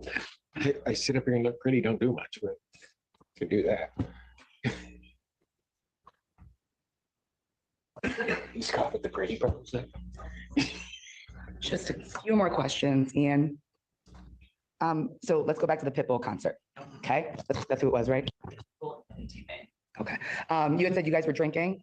Okay. Were you doing any other substances? I'm 21, so yes, I did take an edible and I had marijuana and smoking with my wife. Okay. And did you observe Brianna take any of those substances? Okay. And was she drinking as well? Okay. Did you observe? Let me reframe this. When did you start taking edibles? Objection to relevancy? Well, I can rephrase it, Your Honor. thank you. There with that one. Had you used substances before you were 21? Objection Is to this, relevance? hold it. Let me What's the give you the relevance- relevancy, Your What's the Honor. relevance of that? It's relevant because he's claiming that these things happened when he was under the age of 18, and I want to see what kind of lifestyle that he was leading at that time, Your Honor. There's a lot of other impacts that can change someone's viewpoint of certain behaviors. So I'm asking the question as to, he's already admitted he used substances. I'm asking if he used substances prior to that. It doesn't have to be directly edibles. I can say just substances that we are not allowed to use. And I'm going to object again, because I don't care if he's a raging alcoholic, when he's 16 and 17 years old, you cannot cause him to make child sexually abusive Your Honor, activity. that's not what we're claiming here, Your Honor. He indicated that he had been using substances, that these other The people, night of a concert, and I simply asked if he had used the substances before. and I'm asking why it's relevant. Yeah, I guess, what is it? It's relevant to his lifestyle. That is correct, Your Honor. So the connection then would be that people of a certain lifestyle, they're doing something like this. No, Your Honor, the connection would be that someone who is engaging in that lifestyle, right, is the fact that there's likely that we're asking if he'd be honest about it. That's the question. Be honest about what? About his lifestyle and the choices that he had made prior to being 21. The honesty point of it is very clear, Your Honor, because we are questioning whether or not this individual is credible. And I'm asking the question of whether or not he's going to be using substances at that time and how it impacts his lifestyle and how it impacts his ability to tell the truth. What does the substance have to do with his credibility? It has to do with his memory, Your Honor. Substances like THC affect someone's memory. And if he was using THC before he was 25 years old, that affects someone's ability and creation of memory, which goes to his credibility. I'll allow it to a certain extent. Thank you, Your Honor. Objection. Go ahead to the extent. So prior to being 21 years old, did you use any substances that were illegal? I actually had a medical card to have marijuana at 19 years old. I did drink when I was 19 a few times with my friends at their houses, but I didn't drink until after I graduated high school. Okay. Before you got your medical marijuana card at 19, had you used illegal substances? So you had never used marijuana before you received your medical marijuana card? That's what he said. Thank you, Your Honor.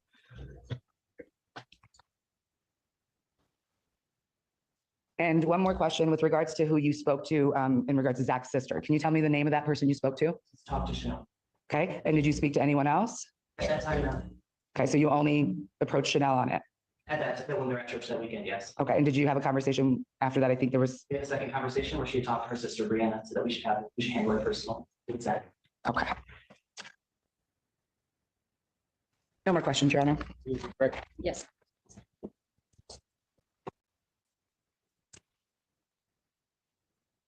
You were asked a question, Ian, on cross-examination about that you chose to make these videos and send them to Zach.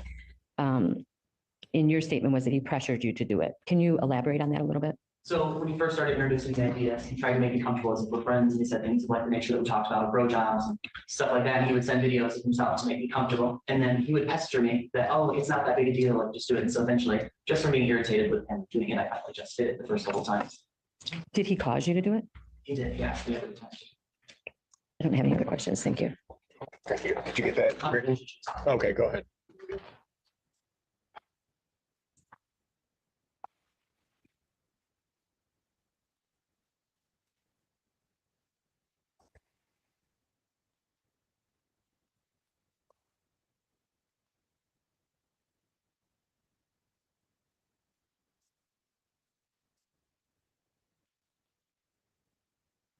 Thank you.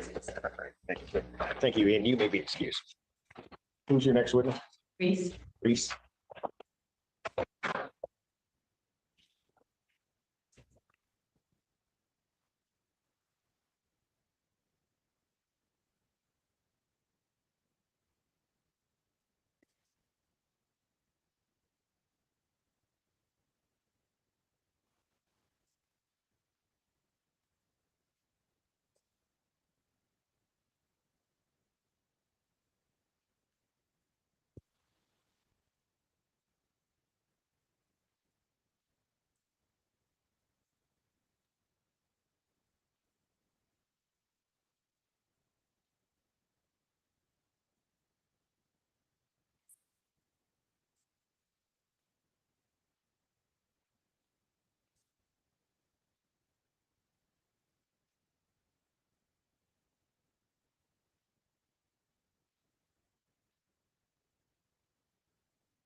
You don't have to answer.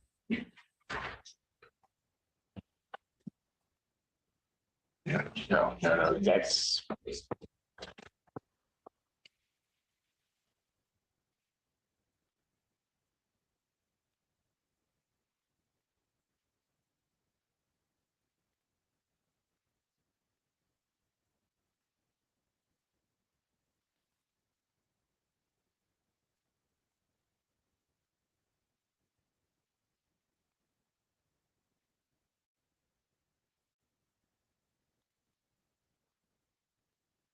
About you, the truth, the whole truth, and spell it for record, please. My name is Reese, R-E-E-S-E. In court. Thank you. Thank you, Reese. My name is Amy Reiser. I'm the prosecuting attorney handling this case, and we had the pleasure of meeting yesterday. I have a series of questions that I'm going to ask you, and if there's anything that you don't understand, just let me know and I can repeat the question. And we are making a recording of the proceeding. There's a microphone in front of you. It will not amplify your voice, but it is recording what's being said. So we do need a verbal response. And I think sometimes we get nervous and we shake our head yes or no. So if you could just make sure you give us a verbal response. If you need to take a break at any time or need a drink of water, let us know and we can get that for you. When I'm done asking you questions, and the defense attorney is going to ask a series of questions, and the same rules apply. Okay. Except when they're asking you questions, if I object to something, the judge will make a ruling, and depending on that ruling, you answer the question. Okay? Can you tell Judge Simpson how old you are? I'm 24 years old. What's your date of birth? August 14th, 2000, And where did you grow up? Manchester, Michigan. And when you were growing up, did you go to church? Yes. Where did you go to church? For the Evangelical Lutheran in Saline, Michigan.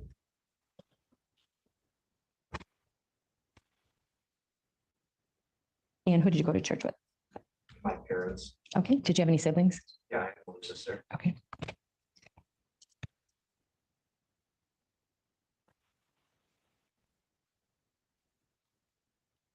And at some point, did you get introduced to Oakwood Baptist Church, to the youth group there?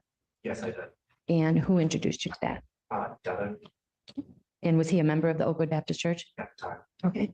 And do you recall what year that was or how old you were? 2014, 2014. You were like eighth grade, maybe 7th, 8th grade. seventh, eighth grade.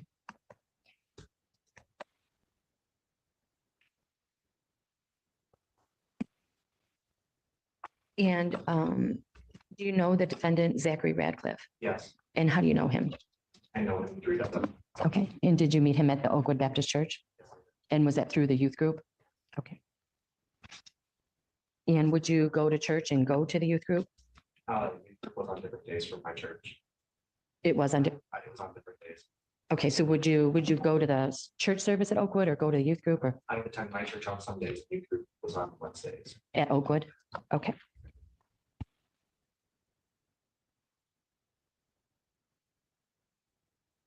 And at some point during that time in 2014, did you start to communicate with the defendant, Zach Radcliffe, like outside of the church?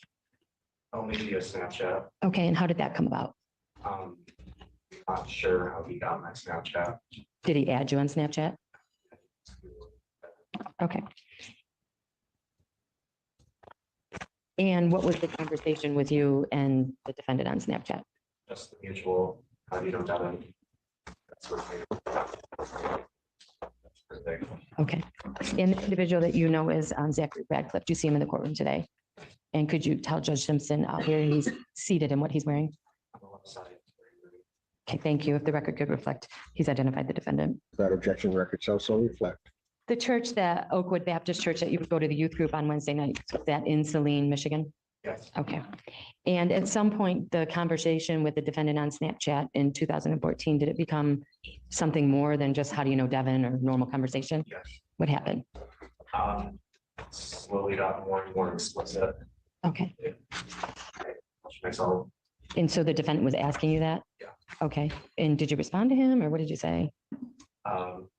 at first, no, didn't think it was too appropriate. Okay. Yes, ultimately did answer him. Okay. And did he keep asking you the same question or? I don't remember the entirety of how it went down. Excuse me. Thank you. But you eventually answered his question. Okay. And what happened next? playful, like, oh, me too, sort of thing. It segued into what I was very asking to see.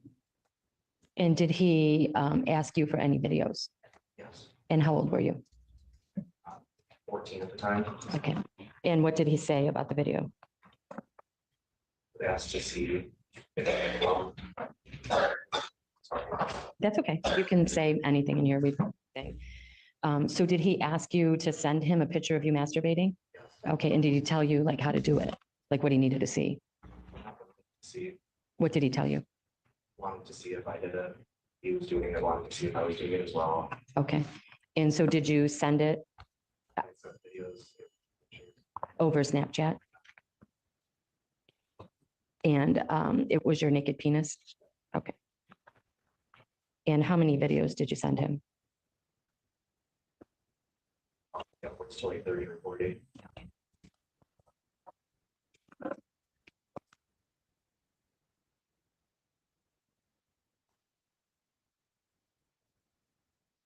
And did it end at some point? Did you stop sending them? Yeah, And when was that, do you think? 2015. Okay. And did he ever pay you for the videos? No. Okay. And do you remember what Snapchat account you sent them to? Can't remember that. Off the Okay. top of my head. That's okay.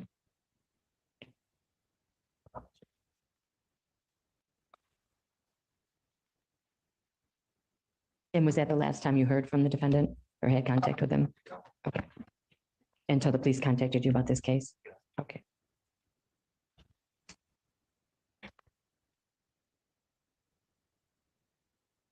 And thank you, Reese. I don't have any other questions. The defense attorney may have questions for you.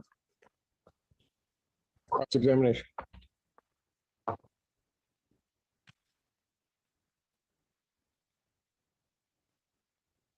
Good afternoon, Reese. My name is Ida. I'm just gonna ask you a couple questions, okay? I'm just gonna start with some names, all right? You know Devin. I think you mentioned him. How do you know Devin? One-time friend, went to the same school, Okay, and like, how long do you think you've known him? grade, so probably 8. Okay, and were you friends, really close friends with Devin throughout your schooling, throughout? Still young. Okay, how are you still friends with him? Did you guys move? Yeah. Okay, and where did you move to? Okay, so you and Devin live together in Detroit? We share A duplex, okay. Are you both on the same side or in two separate units? Okay, so you're roommates, Yes. would that be right? How long have you guys been roommates? It's July of this year. Okay, and I'm gonna keep going through some names and we'll come back and talk a little bit about Devin, okay? What about KJ? Do you know KJ?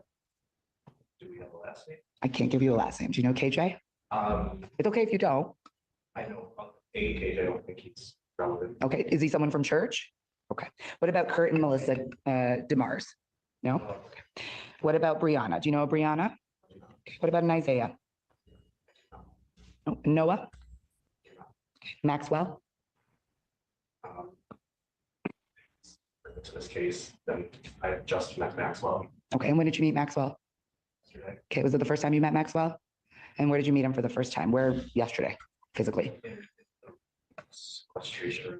Okay. House. Okay, was there anyone else in the room with you? Rest of the don't. Okay, so that was the first time you had met Maxwell. Okay. Did you meet Noah at that time as well? It's okay if you don't remember. I don't remember. Okay. What about someone that goes by Christopher, also known as Cole? I met him before at the youth group, but I hadn't seen him in years. Okay, and how long do you think you had known him before, like a chunk of time? Like I said, it was just the youth group. What about Weston? Also just the youth group. Okay, and Devin? Devin was. Oh, I'm sorry. We're gonna go right back to it. Let me one more. So with Devin, you said you've known him for a long time, and I already asked you how long you guys have been in Detroit. When's the last time that you and Devin spoke, but you spoke to Devin about this? I mean, when the case was brought up, Okay, before that, you hadn't mentioned anything to Devin? yeah, before, yeah, And when was that? When was the first time you mentioned something to Devin? probably 17 or 18 years of age, so 7 years back. Okay, and when you mentioned it to Devin, you didn't do anything else about it? No. No? Can I ask you why you didn't do anything else about it? I don't have an answer as to why we didn't. Okay, and when you spoke to Devin about it, Did Devin share anything, or did you share anything with Devin? I had told him what had happened with me. Okay, and how did his reaction affect you? Um, His reaction wasn't really surprising.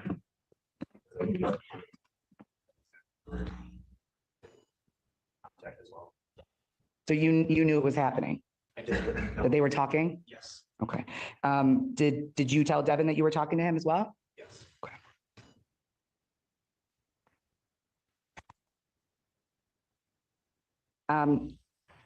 I just want to go a little bit into the Snapchats, okay? Was Snapchat the only way that you communicated with Mr. Ratcliffe? I believe I also followed him on Instagram. Okay. Do you have Instagram messages? No. Was there ever a text message? Okay. Do you remember your handle at the time or your username for Snapchat at the time? You don't have to tell us on the record. Okay. Do you remember your email address at the time? Yes. And do you remember your phone number at the time? Okay. Judge is going to give you a piece of paper to write those down for us. Okay. I don't want you to put those on the record. You had said the first snap message that you got that you thought it was inappropriate, right? Or was it appropriate? I think is what you. The first snap message, no, because the first snap message was friendly, Okay. as in getting to know me.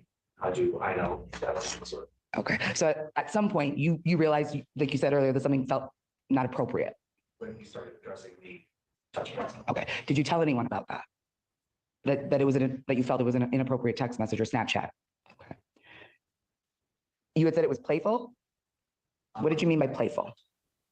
Or just like how you would imagine 14-year-old boys bantering. Okay. So you felt it was playful. It didn't seem like. It felt weird because of the age difference. What was the age difference? I was 14, it was like 19, 20. Okay. Birthday. You had said that you had sent about 30 to 40 snap videos. Okay. I'm going to ask you a little bit about the videos. Okay. Where were you when you took these videos? My bad. Okay. Was it always in your bedroom? And you said in your bed? Okay. Was anyone home when you took the videos? Probably. Okay. Who lives in your house with you at that time? My mom. Okay. And they're home at the time. Did it happen during the day? Did it happen at noon? Kind of what time of day did it happen? At night when they were home, and the day when they were home. Okay. So sometimes at night, sometimes during the day? Okay. Did you do anything before you took the videos? Did you prepare yourself to take the videos? Like watch anything, read anything? No? Okay. And do you remember talking to Detective Ryan or Trooper Ryan? Okay. Did you provide Trooper Ryan with the usernames and stuff like that for the Snapchat?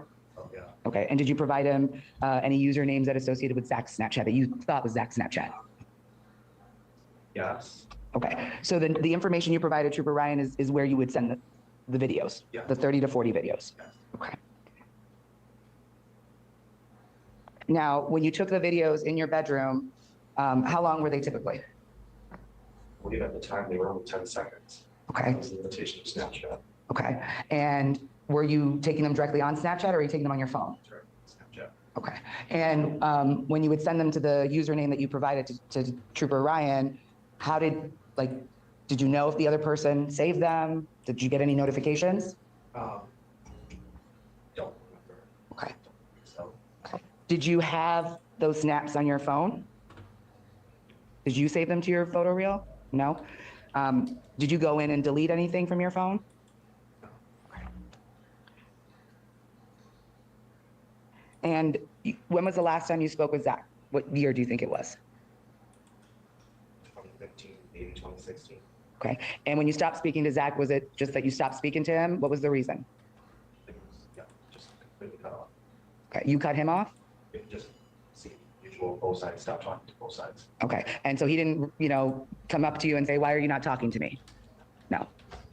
When I was out of the youth group, that's when we stopped talking. Okay. One moment, Your Honor. Thank you.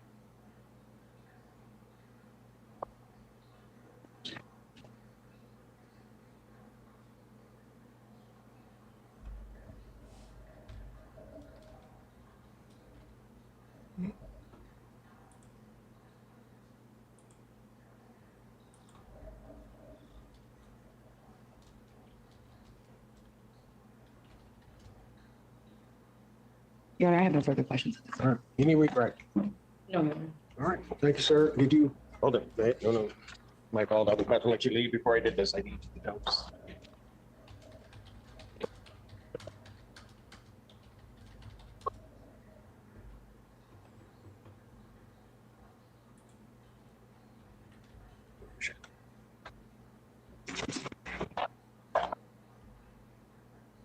Sneak out. Take. Bye, Miss McDuffie. Ooh, As you try to sneak out. Take care. the Duff Man.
What are we doing, Judge?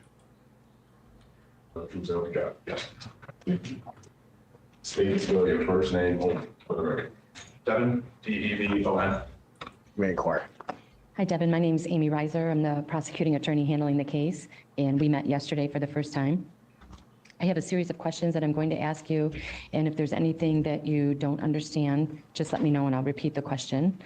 There's a microphone that's before you, but it won't amplify your voice, but it is making a recording, so we do need a verbal response, a yes or no. And sometimes I think we get nervous, so we might shake our head yes or no. And if you're ready, I'm ready. If you need to take a break at any time, let us know. When I'm done asking you questions, the defense attorney will ask you questions. Same rules apply. How old are you? 23. And can you tell me your date of birth? 18, 2001. And where did you grow up? I lived outside of Pittsburgh, Pennsylvania until I was 7 years old. Moved to Michigan in 2008. Okay. And where did you live in Michigan? What area? Manchester, Michigan. Okay. And mom, dad, any siblings? I have 2 younger brothers. Okay. And did you live in Manchester through high school? Yes. Okay. And did you attend church with your family? Yes. And where'd you go to church? I went to Oakwood, 2010 till 2016.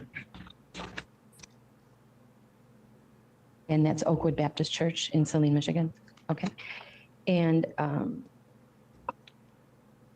did you know the defendant, Zachary Radcliffe? Yes. And how did you know him? I met him, I think, one of the first times that we went to church in 2010. He helped in my Awana program. He helped me through. He was part of the worship team at the church. He was kind of involved everywhere. Okay. And so 2010, you would have been like 9 years old? Correct. Okay. And do you know how old was at that time? Older than you. 15, 16. Okay. And the individual that you know is Zachary Radcliffe. Do you see him in the courtroom today? Yes. And can you tell Judge Simpson where he's sitting and what he's wearing? Sitting to my left, wearing green jumpsuit. Thank you. If the record would reflect, he's identified the defendant. Without objection, record shall so reflect. Did you at some point start communicating with him outside of the church? And how did that come about? I got my first phone when I was in 6th grade. Okay. It started via text messaging. I got the Snapchat app somewhere along the line, and I believe added him after it appeared in a list of contacts. Okay. And so you would have been maybe 11 years old?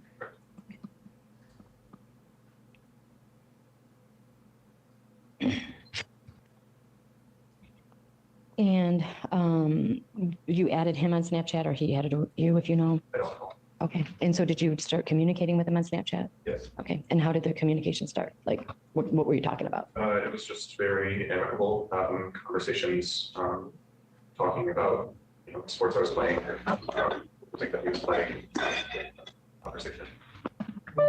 And so this is like 2000, you're 11, so like 2012? Yes. Okay. Or 2013. Okay.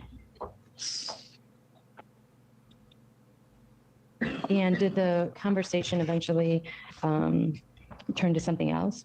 Yes. And how did that happen? In summer of 2015, I was at a basketball camp with my high school team at Central Michigan University, and we were staying in dorms.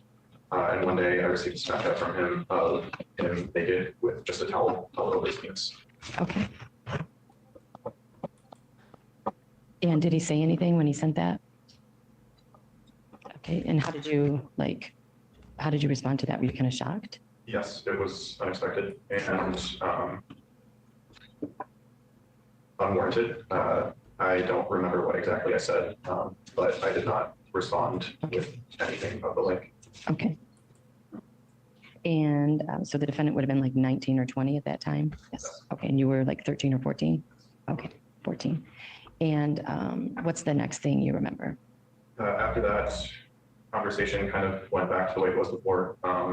He would make some innuendos. To me, it felt like he was kind of pushing the envelope a little bit each time. Okay. And I would say probably a couple of months later in fall of 2015, he did look at masturbating, and the caption was "Happy Cum Day." He said that it was a game that he played with his friends. Right, he wrote that where he would send a video of him masturbating, and in turn, his friend would send him one back. Okay. And did he consider you his friend? Yes. Okay. And so did he ask you for a video? Yes. Okay. And what did you say? I declined at first. I told him that I wasn't comfortable with that. I would say probably within a week later, the conversation came back. I was questioning my sexuality at the time, and this was sort of an outlet that I saw, a way to explore that, to talk to someone that I trusted Okay. about what that meant. Zach and I had conversations about the ethics of drinking, of alcohol, that it was very simple. I would tell him some of the songs that I liked. He would tell me which ones were appropriate, which ones were, again, sinful. So I had established this level of trust with him. So Was he kind of like a mentor towards you? yeah, I would say like an older brother figure. Okay. And so did you have conversations then over Snapchat or in person with him about your sexuality or confide in him? Not particularly. I would ask him questions about his own. I asked him if he was gay. He said no, that the proposed game was just kind of like a little secret, just something that, brother figures who have love for each other. Did he make it seem like normal? Yes. Okay. So did he talk you into doing it? And what did he say or do? What did he tell you to do? The topic just came up enough, and I think, over time, and in my mind, as a 14-year-old, it seemed like he knew what was right and what was wrong, based on the other things that he was telling me were right and wrong. So I trusted him enough to think at the time that this was maybe not right, but okay. So eventually I did send a video of myself masturbating to him. Okay. And how did you send it? Via Snapchat. Okay. And did he tell you like what, other than masturbating, obviously your penis with your hand, were you naked? And did he give you any other instructions on what to do or say? The first time that I sent it, I was on a vacation with my family in Washington, D.C. And I was alone in the hotel room and sent it to him while I was in the bathroom. Okay. After that, I had a bathroom attached to my room in my parents' house growing up. So I would send videos in there. And he told me that it needed to be in the bed, that I needed to be laying down. He also asked for pictures of my face with my body. I would also send, at the start, I would send with the sound off muted. But he also asked to have it unmuted so you could hear me moan. Okay. And so did you follow all those instructions that he gave you? Yes. Okay. And how many videos do you think you sent from your bedroom in your home? Specifically my bedroom. or anywhere in your house, I should say, bathroom, bedroom? It happened not just in my house, but overall, probably between 30 and 50 Okay, over the span of 2 years. okay. And it started when you were 14? Yes. Okay. And went until you were 16, approximately? Yes. There were, my sophomore year of high school, I was on the trip for DECO, which is business club in California. While I was there, I remember very specifically telling him that I was no longer comfortable with what was going on. This was sort of the culmination of conversations that we had over the past 2 years. I would tell him I wasn't comfortable, that I wasn't going to talk to him anymore. And that would probably last a month or so, and he would reach back out and things would continue again. But when I was a sophomore, when I was 16, that was kind of like the last time I said, I'm not doing this anymore. And I did communicate with him past then, but I don't believe there were any videos sent after that. And did he ever send you money or anything? No. Okay. And how were you feeling about it at age 16 when you stopped doing it? I felt very guilty. I felt like I played an equal part in what was happening. And so when I, as a 16-year-old, decided that what was happening was wrong, I held myself just as accountable. Yeah. But you were still a kid. Yes.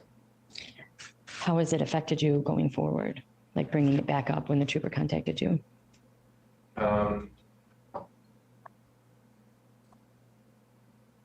This is not the only time that something like this happened personally. Okay. Oh, fuck. This was the first time, but it wasn't the last. And in that, there are a lot of emotions. I've worked very hard the last couple of years to try and heal from what happened. But for me, I think that was the first time my trust was broken in someone. Yeah. Someone you trusted, someone who was an adult. Yes. Well, thank you, Devin. We thank you for coming forward. I don't have any other questions for you. The defense attorney may.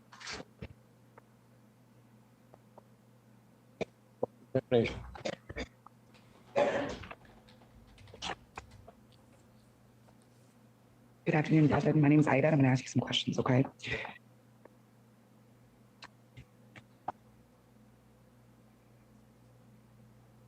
I'm going to start with just some names, okay? You know someone named KJ? Okay, and how do you know KJ? Okay, and how long did you know KJ and know of them? During my tenure at the church, 6 years. Just over them. Okay, what about Holly? Okay, Brianna? Isaiah? Noah? Reese? Yes, Okay, and how long have you known Reese? since elementary school. Okay, and would you say you and Reese are really close? Yes, Would you say you guys are best friends? yes, And you both live together now yes, as roommates in a duplex yes, out in Detroit, right? yes. How long have you guys lived there together? August. Since August of last year? Correct. Did you live together before then? No. Okay. Why did you guys move in together? Objection, relevancy. It's irrelevant. I can skip to the next question. I was just kind of, Sustained. Go to the next question. when did you move to Detroit? Objection, relevancy. Your Honor, it goes to whether or not he's local, whether he's around the same people that we're asking about, whether these conversations are had before. These are in line with the other questions I asked. It's Why would, when he leaves town, basically, Your Honor. Is that relevant as to when he's no longer around this community? well, he left the church in 2016. And the church, So is, why does it matter where he is now?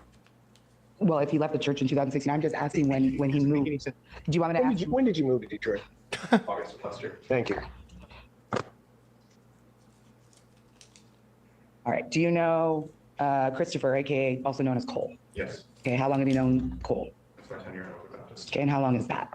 2010 to 2016. Okay. And did you have any kind of friendship with Cole? Okay. Did you speak to him outside the church at all? No, Okay. When's the last time you spoke to Cole? 2016. What about Maxwell? Yes, And how long have you known Maxwell? that's my tenure at Oakwood Baptist. Okay. So have you ever hung out with Maxwell outside of your tenure at Oakwood? Yes, And when's the last time you hung out with Maxwell? 2017. Okay, and before that, had you talked to him about anything regarding this? Okay, when you hung out with him in 2017, right? What was the reason you hung out with him? Our mothers are family friends. We don't have two families Okay, how long have your mothers been family friends? since my tenure over Baptist. Okay, so mom's talk, I'm assuming, is mom's talk. Had you noticed that your mother and Maxwell's mother were close? Poor Do you know that they were close? They were friends. Okay, did they talk on a regular? Okay. What about Jacob? Yes. Okay, how do you know Jacob? Tenure over Baptist. Okay, and other than your tenure at the church, did you know Jacob outside of church? No. Okay, have you ever talked to Jacob outside of church? No. Okay. Nathan. No. Okay, what about Dylan? No. All right. Do you know a Scott and Beth Powers? I don't know them. Okay, how do you know them? Since my tenure over Baptist. Okay, did you ever hang out with or spend time with the Powers outside of church? No. No? Have you ever been to the Powers home? No. All right, I'm gonna go to the Snapchat. When you first started getting Snapchat, you said you got it at some point, right? Did you add Zachary or Mr. Radcliffe, or did he add you? No. Okay, was he suggested to you as a contact from being on your phone? I have him in my list of contacts. Okay, so you communicated with them on the text message as well, Correct. right? Were there phone calls too?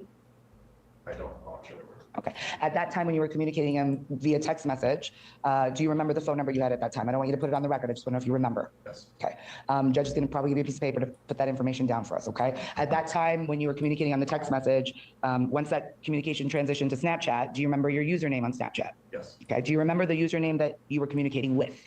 No. No. Did you know when you saw it that it was Mr. Radcliffe? Okay, and what would trigger that for you, that you would know it was him, Snapchat you were talking to? His name was attached to the account. Okay, so you don't remember exactly what the username was, but it was something that you knew was his name. Correct. Okay. The username was not his name. Okay, you don't remember what that is, or do you? It's not his name. Okay, was there an image associated with that account? Okay. And I don't remember if I asked you if you remember your email address that was associated with that Snapchat account. I don't want you to put on the record. Okay, so if you can provide, Judge will give you a piece of paper, if you can put your phone number, your email address, and your Snapchat username if you remember it. Okay, I thought he said he didn't remember. Do you remember your Snapchat I username? remember. Zachary's. Gotcha. thank you, Judge. You had said that Zach sent you a photo, right? Correct. Okay, when he sent you the photo, was that on Snapchat or via text? Okay, did you open it? Yes. Okay, and when you opened it, did you save it to your reel? To your Snapchat account, did you save it? Okay. From that point, did everything go through Snapchat? No. No? How did you send photos or videos or get received from him, photos and videos? Everything that was explicit was sent via Snapchat. Okay, so there were other conversations on the text message or phone calls that were not explicit, Yes. okay? How often were you texting with Zach on your phone, in the text message, not in the Snapchats? Maybe 3 times a year, 4 times a year. Okay, and so most of the communications happen via your two Snapchat accounts. When you would take a video, would you take it right on the Snapchat platform or would you take it on your phone? Okay, how long were your videos? How long would they be? 10 seconds. Okay, so when you took the video, you took it on Snapchat and then upload it right away? Doesn't get uploaded, it gets sent. Okay, so you take it on Snap, you're right, you take it on Snapchat and then it gets sent to that username. Yes. Okay. How many times did you take those videos on Snapchat and send them to that username? 30 to 50 times. Okay. And how many times did you receive a photo or video? 30 to 50 times. So it was always one for one? Yes. Okay, and what was the time frame between when you would send a video and when you would receive a video? It varied. It varied? Did you just send a video when you wanted to send a video? Or was there a conversation before it? He would reach out. Okay, and what would the Snapchat account that reached out tell you? He would send a video of himself masturbating. Okay, so every time you received a video from the Snapchat account, you responded with a video. It was a game called Happy Come Day. Every time he sent a video, I was expected to send one in return. Okay, so at no point did you initiate a video being sent on your own? Why does he keep writing Happy Come Day down? Okay, so there were some points where you just sent a video and expected something in return? Yes, as a 14-year-old.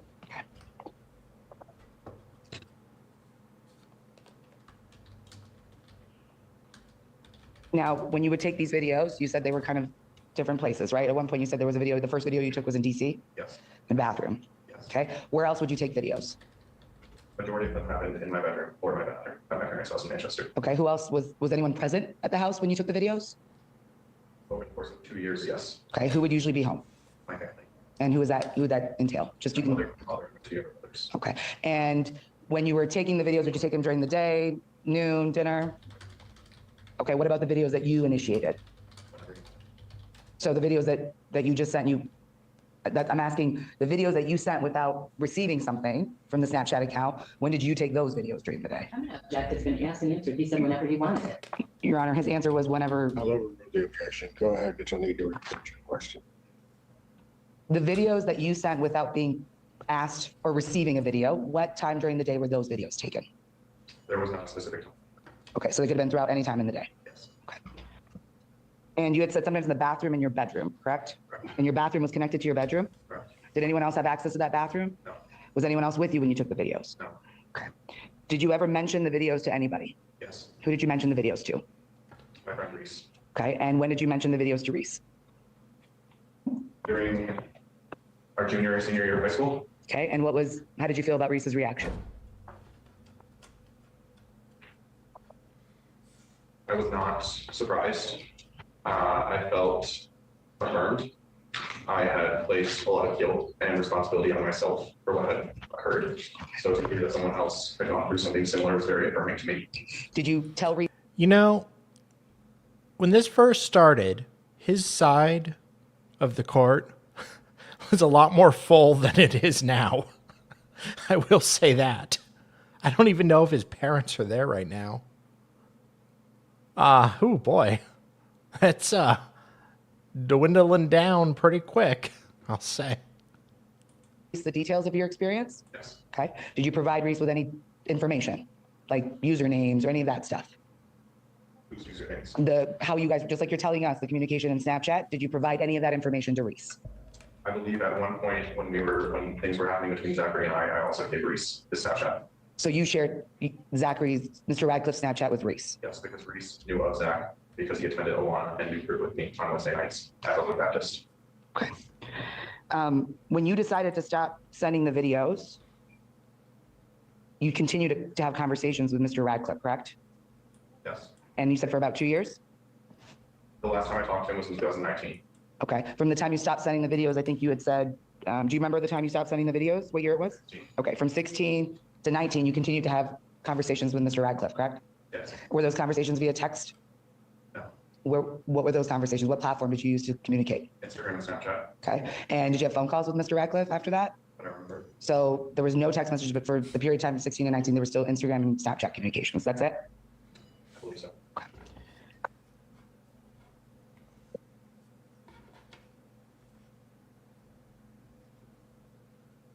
Moment here.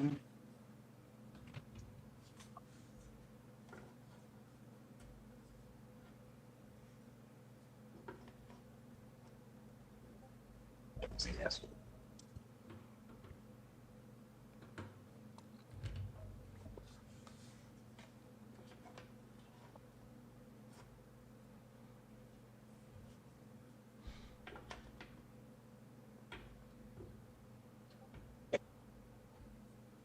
No further questions, Your Honor. Is there any respect to this witness? No. None? Okay. Evan, as soon as you're done? Okay. Sir, you are excused. All right, why don't, nothing for, there are three more. Is that? That's it. That's it? That's it for victims, yeah. Pardon? That's it for victims. That's it? Okay, and you have how many more witnesses? Victim that was listed on the witness list had safety concerns and is not willing to testify. Got it. So how many more witnesses? You have one more witness then? Well, why don't I do this? Because I'm gonna take a break. Okay. So why don't we take about 20-minute break or thereabouts, come back about 5:15, and then we'll figure out where we're gonna go from here. All right, court's gonna stand in recess. Okay.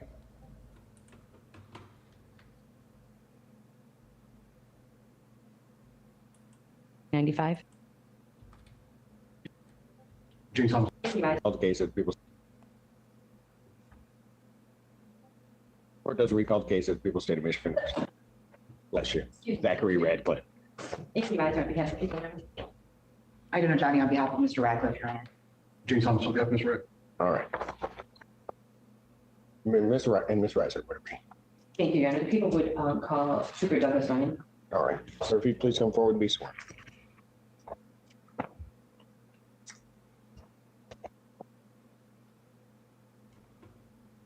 Raise your right hand. So swear to affirm the testimony about to give the truth, the whole truth, and nothing but the truth, so help me God. Say your story first and last name for the record. First name is Douglas, D-O-U-P-L-A-S. Hey, look, it's Murray from Impractical Jokers on the stand. Last name is Ryan, R-Y-A-N. You may inquire. Thank you, Trooper Ryan. I have a series of Hang questions. on one moment. Sure. Mr., can we make sure, it looks like most of the people are coming in. I just didn't want the distraction. That's fine. So I just want to make sure they get themselves seated. If you don't practice, fine with me.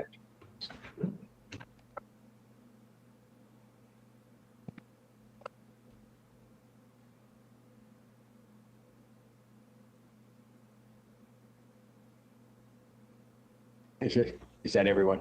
Is that everyone in the hallway? Okay. The door was looking like a clown car. All right, go ahead, Ms. Rice. Trooper Ryan, where are you employed? I'm a police officer with the Michigan State Police, And how long have you been employed there? 5 years. And did you have any police experience prior to the Michigan State Police? And what did you do as a civilian? I was a cadet at the East Lansing Police Department for 3 years.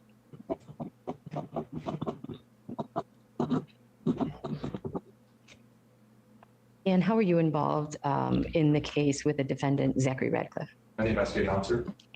And do you see the defendant, Zachary Radcliffe, in the courtroom? I do. And can you tell the court where he's seated and what he's wearing? Thank you. And what is the defendant's age? He is born in May of 95, so he's about 30, turned 30 this year, so 29 right now. May of 1995? Yes. And how is it that you came to be involved in this investigation?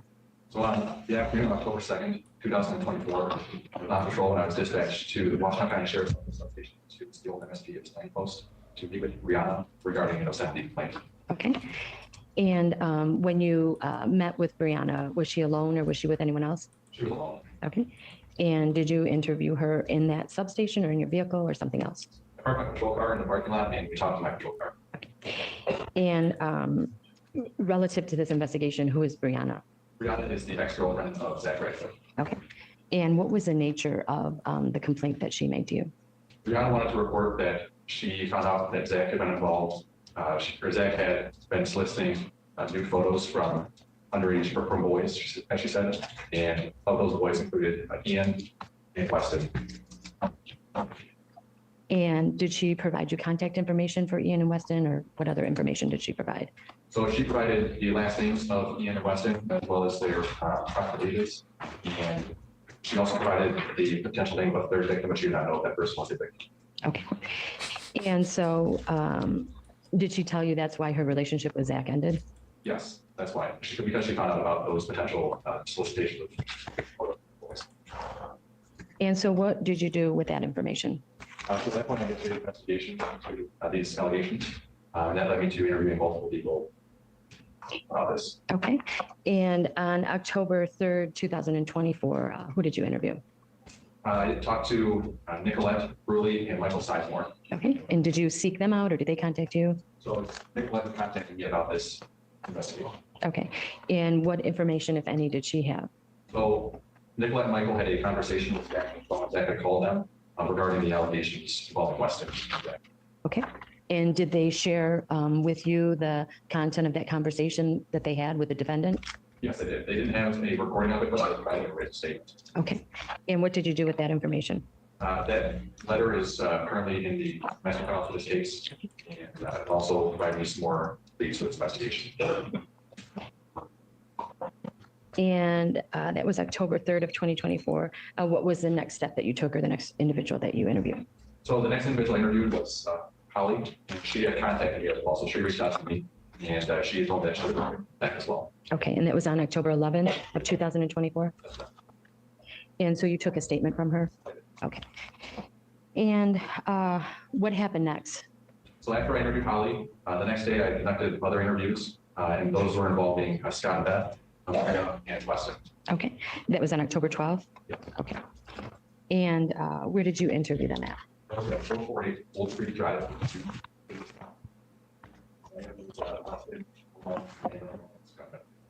Okay. And where did you interview Weston at? That's my patrol car to Parkland Street. Okay. And then Scott and Beth are his grandma and grandpa? Yes. Okay. And so you interviewed them about the things that they knew? Okay. And then what happens at this point? So at that point, I continued to conduct more interviews with other potential victims. And months led me to more victims. So it was just, there were a lot of things I had to track down. Okay. And did you ultimately locate the defendant? We did, yes. And when and where was that? So that came out on a little bit later in October, in the middle of October. One of the victim's mothers had contacted me about a message that she had received from the defendant regarding looking to meet up. The defendant was looking to meet her, and the mother of the victim reached out to me seeing if law enforcement might be present for that meeting, and we did. Okay. And that meeting between the defendant and the mother was reported? It was, yes. Okay. And made part of this investigation? Yes, Okay. And was he arrested at that time? he was, yes. Okay. And do you recall the date of that? It was in the late of October. I don't know the exact date off the top of my head. Would it refresh your recollection to review your report? Yes, please. Please do.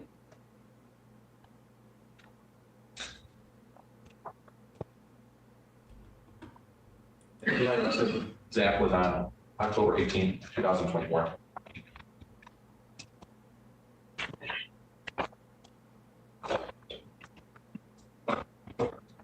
And during the course of your investigation, when you were initially dispatched on October 2nd, 2024 to October 18th, do you know where the defendant was? We did not know. Okay. Did you have any information that he had gone to Virginia? We had the information that he was not staying at his parents' house anymore. So outside of that, we did not know. Okay. And the venue for the Oakwood Baptist Church, where is that at?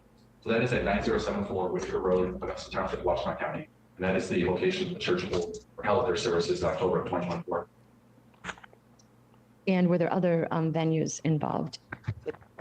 Yes, so the address of the defendant was 100 West Demas Road. That was the address of his driver's license. Also, the church had offices at 1162 Dexter Street in the city of Milan, Washington County. Okay. And the defendant's address was the home where he lived with his parents? Yes. Okay.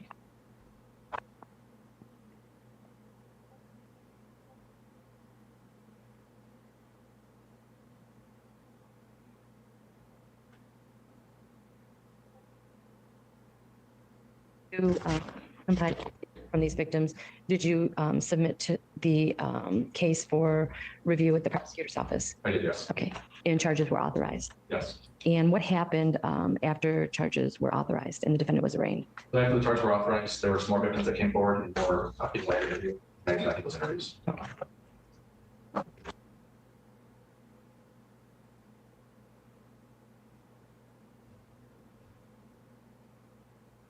Thank you, sir. I don't have any other questions at this time. Cross-examination. Evening, Trooper, how are you? Counselor. All right. Besides the cam video stuff that the interview that you took, did you take any personal notes on a notepad? Yes, sir. Do you have them? No, sir. Did you submit them to the prosecutor for discovery? No, sir. Would you be able to provide those to the prosecutor for discovery? Yes, sir.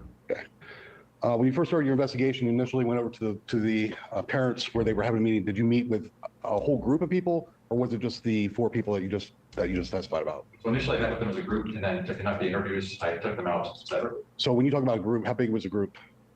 It was at least the 4. I'm not sure the exact number. Would that have been on your cam video as well? Yes, sir. My body camera was activated. All right, so you would have had that would have been discovered as well, right? Yes, sir. Okay. So as you interviewed each alleged victim, you separated them individually, correct? For the victims, yes, sir. So you never at no time commingled them and had them together at the same time and talk to them? They were together for my initial meeting when I walked into the house that day. Sir. All right, so are you aware whether they were talking to each other and getting ideas of their testimony before you began your investigation? That I don't know. Okay, did you talk to anybody or ask anybody about that? I don't recall. Okay. Let's start in where you began, and I really think that this really began with Weston, because Weston was the first person to provide you with a Yahoo email, correct?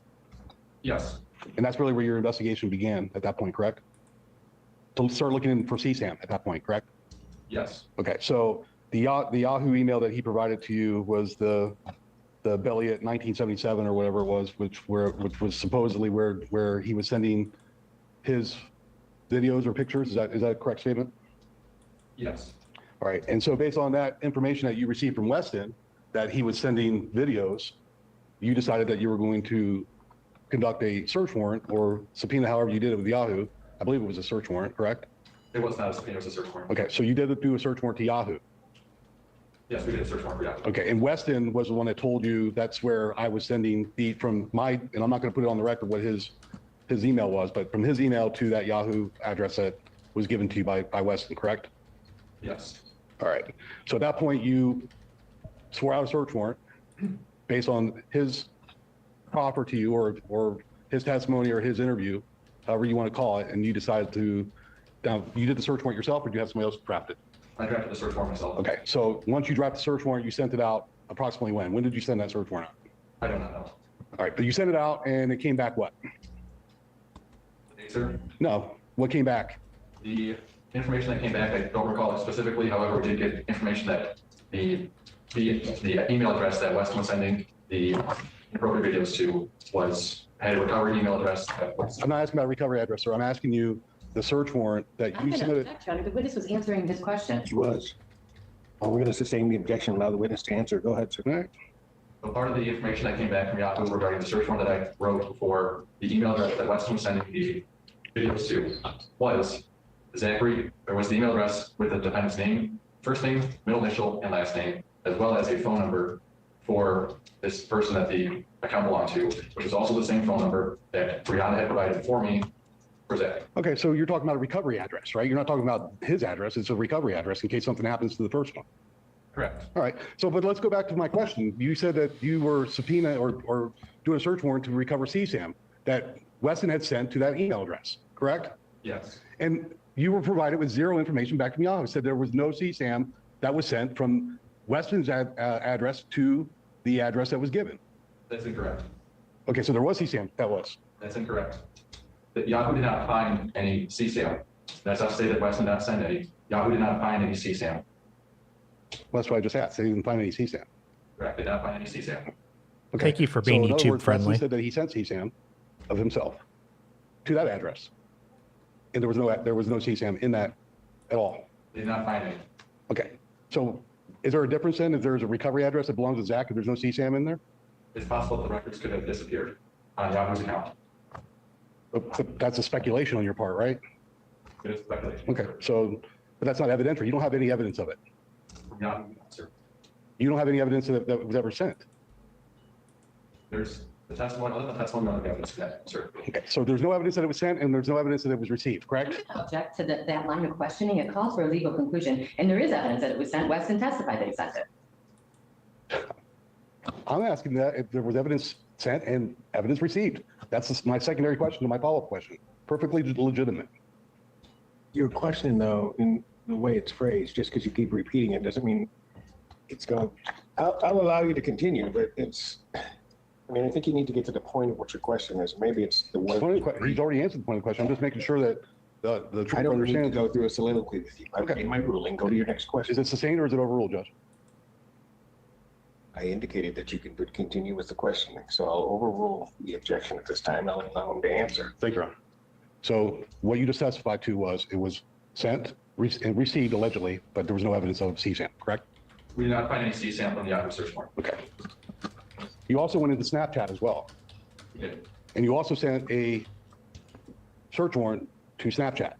Same thing, right? From Weston's testimony or interview, whatever you want to call it, that you gleaned from your investigation and you sent a search warrant. We sent the search warrant. Okay. And say, okay, two? Okay, so were they both allegedly belonging to Brian Elliott, as you heard the testimony today and yesterday? Yes, of the username and Snapchat search warrants, Brian Elliott was on the. All right, and you also knew it was the correct one because you had a picture of Brian Elliott or Elliott, whatever the number that followed it, right? It was a screenshot, yes. Yeah, you actually had the actual screenshot of what that Snapchat looked like. Yes. So you wouldn't be able to mess it up and do it wrong address, right? We had multiple spellings for Brian. And you tried them all though, correct? And you sent them out and again, sent, and Snapchat informed you that there was nothing to recover, correct? We have not finished analyzing the Snapchat search warrants yet, so I can answer that question. This is a preliminary examination today. Do you have anything to show from that investigation from that search warrant? Not this time, sir. Wow. As a result, also, I believe that you also sent a search warrant to Google, correct? Yes. And that was, again, based on Weston's information that he provided to you, correct? I don't know if it's just Weston, but it was possible that it was other. Okay. Well, you ended up sending a search warrant based on him and other people combined. We did.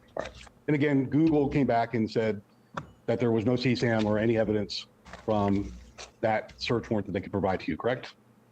Yeah, Google did not have any sort of CSAM answer. Right. And in fact, you wrote in your report that you weren't even going to attempt to do a second search warrant because you didn't have probable cause. Isn't that correct? Probable cause at the time of that statement, yes, sir. Do you have probable cause today to do it? Not at this time, sir. Okay. So nothing's changed. In that line, yes, sir. Okay.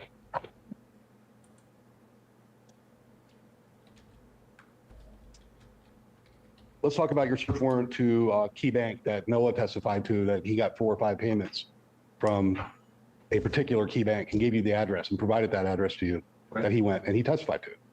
You sent a search warrant to Key Bank for withdrawals that allegedly occurred by Zach to pay him cash from Key Bank. Is that correct?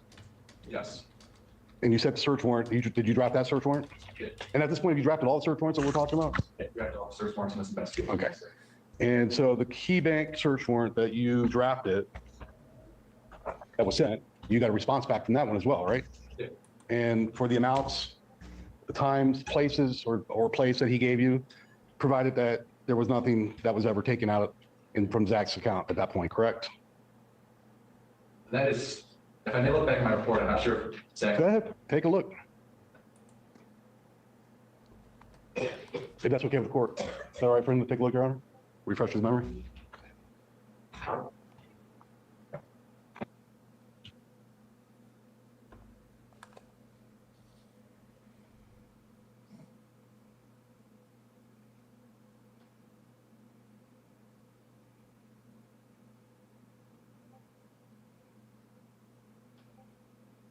I'll ask him.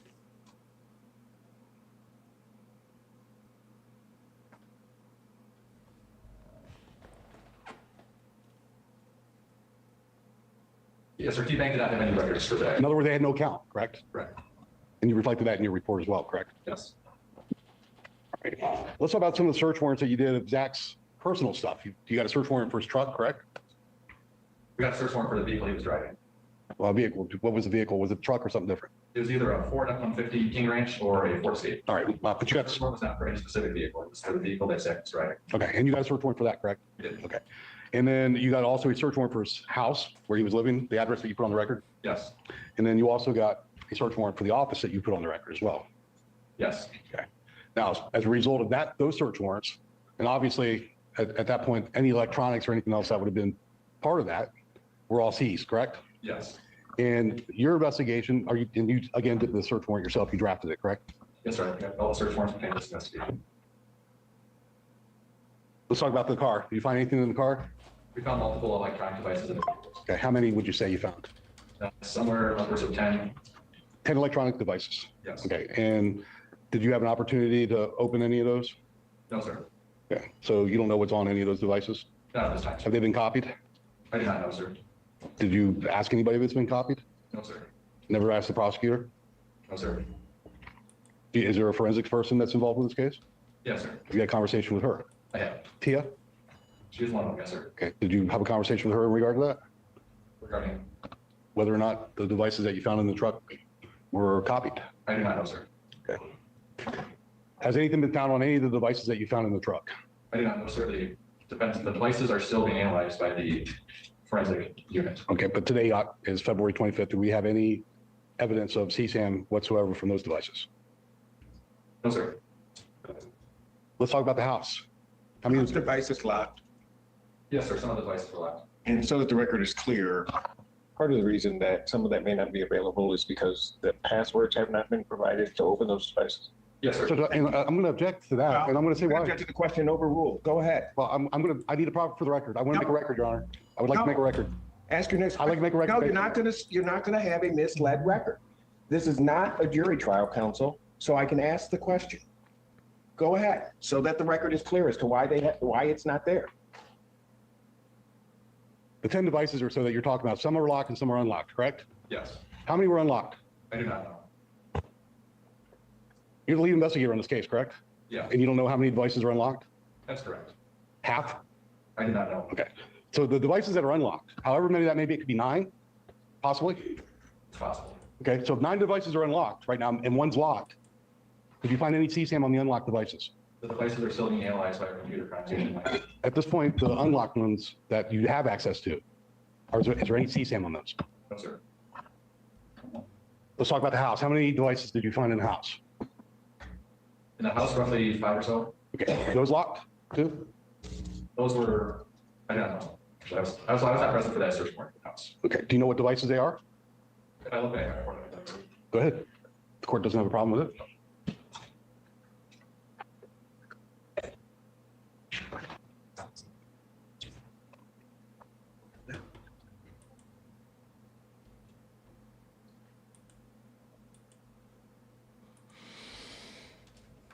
The devices that we found in the house included one Sony Handycam camcorder with a cord that was found in the basement in the back corner of the bedroom.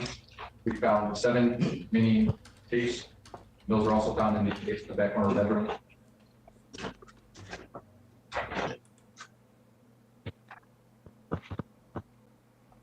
And that was it. Okay, so let's talk about those items.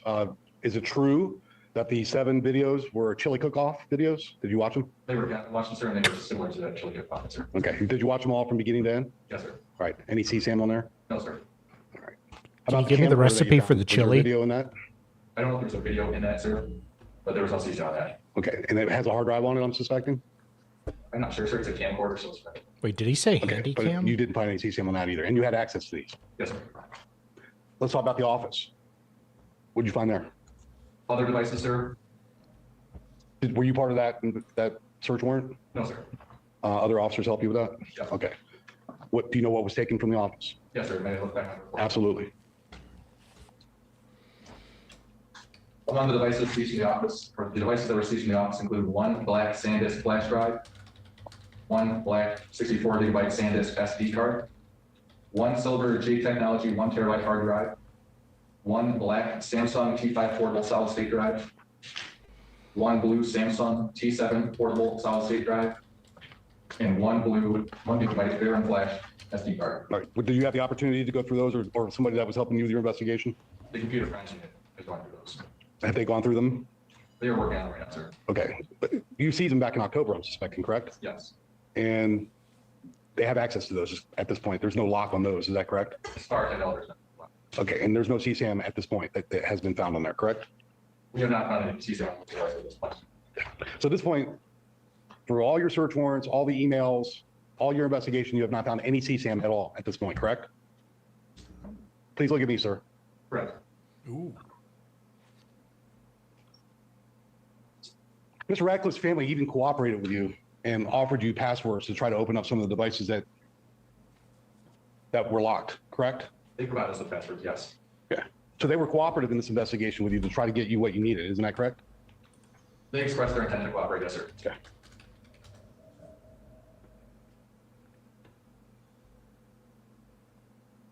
At some point, the FBI was also called into this case, weren't they? That's incorrect. Well, they were initially contacted, I should say, if I misspoke. Yes. And as a result of the FBI investigation that began with us, I believe that there was a report that was generated by them. Is that correct? Yes. I'm going to object to the characterization of an FBI investigation. Thank you, Katie. She just became a new member. I appreciate that. Helping to keep the chat green. Want to keep those damn grays away. Thank you. Hold on. Who's going to say? And as far as the FBI, did they offer you help in investigating this? They did not.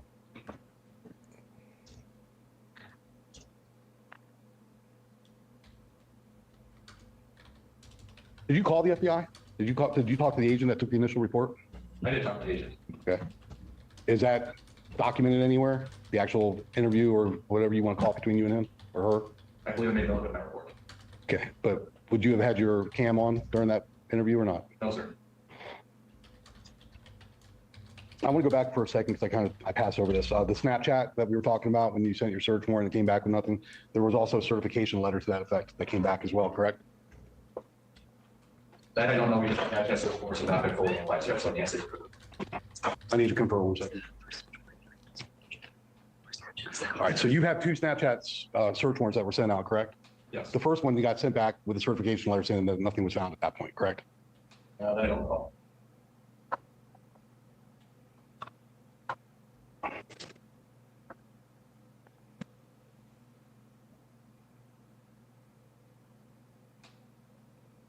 I need to confirm. Real quick.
I want to touch on a couple things. I want to talk about the hard drive from the office. The office, that's the one that has allegedly $10,000 worth of music on it from a female that reached out to you to try to get her music back. Is that correct?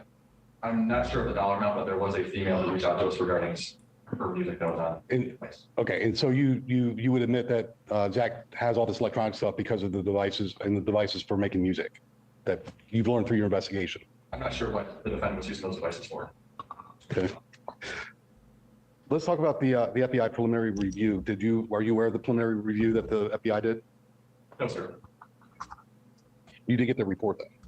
I did receive a report from the FBI. And that they found nothing as far as CSAM or any other things that they investigated up to that point. Are you aware of that?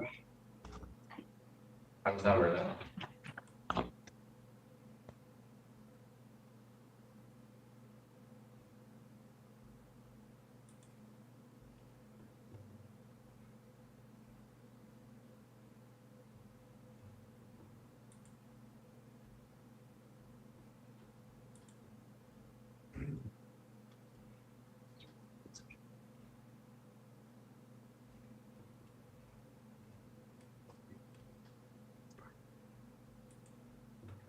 Do you have the FBI report with you? Is that part? You're saying that you didn't read the cursory review that the FBI provided to you? Because you guys provided it to us. I don't know what a cursory review is. Preliminary review? No, sir. I don't know what that phrase is. That they investigated and they found that there was nothing on his social media or anything else that they could find that would be. If you're asking him about a document, you possess it. Why don't you just show it to him? Okay, I didn't know the court would allow me. You allow me to do that. I'm happy to do that, Your Honor. You didn't even try. I don't know what you're saying. You won't lie. You're asking him about a report. He says he doesn't know.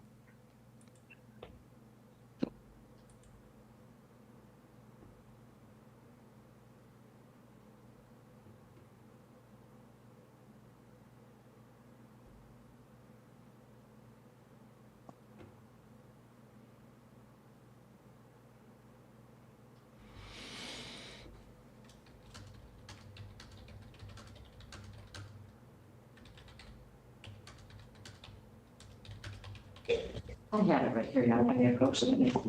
Show it to them and make sure it's. It's right here. Sorry, if I approach him with it, Your Honor? Here's the report.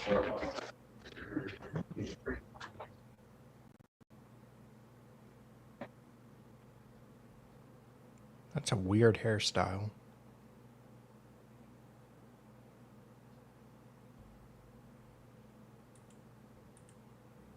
We said the cursory review is on page 3. I believe so, where it starts baseline there. Like halfway down. Does it say cursory review on here? So it says baseline data, the baseline database checks. Is that the cursory review you're referring to? Yes.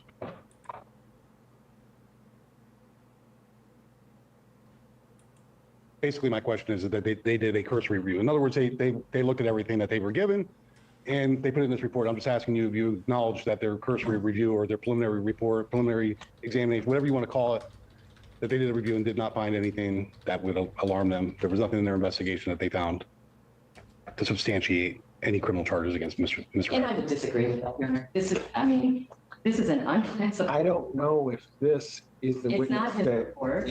yes, I don't know how he can come to that conclusion, counsel. It's not his report. Okay. But, I'm just asking because they talk to each other. They're law enforcement agency. I don't know whether they talk to each other or not. He just testified that he spoke to him, Your Honor. About what? Well, that's what I'm trying to find out. That's why I'm asking the question. That's the whole person. Sakes. That's not his report. Who authored the report? He spoke to the agent, Your Honor. Who authored the report? Whoever the agent is, I don't know who the agent is. Whoever, look, this was provided to us in discovery, Judge. Your Honor, listen, I'm happy to have this admitted so you can look at it to make a decision for bind over. It talks about the 12 victims that Zachary Radcliffe sexually assaulted that was reported to the FBI and it was turned over to MSP. Counsel is misrepresenting that this was somehow an investigation that looked for child pornography and they didn't find it. So I'm happy to review it. I'm not saying that I'm not saying that. I'm asking that. Exactly what you just said to me. I'm saying that their initial Suffer. cursory review, that they didn't find anything to I don't know what substantiate. the cursory review means, because A the report, cursory review of Zachary Radcliffe's Facebook page, YouTube channel, and Instagram, negative derogatory information related to captioned incident. Oh my God. If you just look at his family back there, let's see what we got going on there. Try to zoom on in. Oop.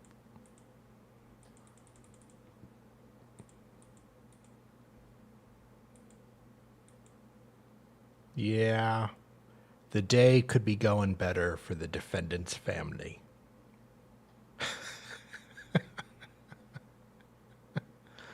Pretty much everybody on the defense side is just felted right now.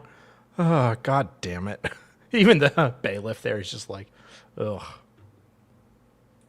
Negative derogatory information on his Facebook page, on his YouTube page, on Instagram. No, we're not alleging. That's all I'm asking. That's the question that I'm asking. That's all I'm asking. No, you asked him a question about a fact that's not in evidence. You said they didn't find child pornography and they looked for it. And that's not what this report says. Well, it's saying that there's nothing derogatory. What else? on certain things. Okay. But it's I'm not trying to. No, you generalized it, and so now I understand the nature of the objection. It's. Your Honor, he spoke Do you with want the me to agent. just look at it and draw my own conclusion? I mean, I don't know what you want. No, I was just asking him if he was aware of the FBI's initial review of the investigation. That's all I'm asking. And he said, no, he wasn't aware.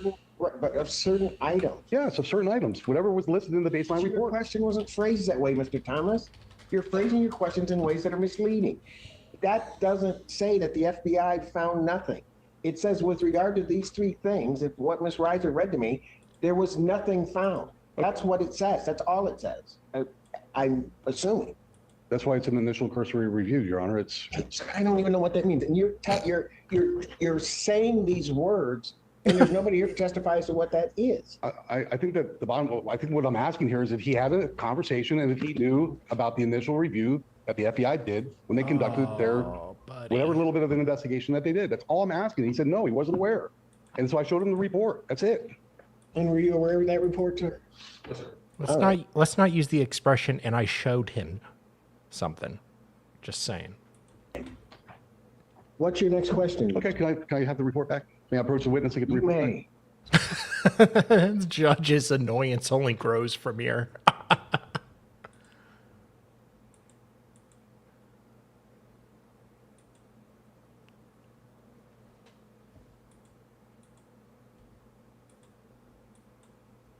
Take your time. Just going back to Snapchat real quick. You realize the certification for them not finding anything came back on November 8th, 2024? For one of the search warrants, it's possible that it came back on that video. Okay.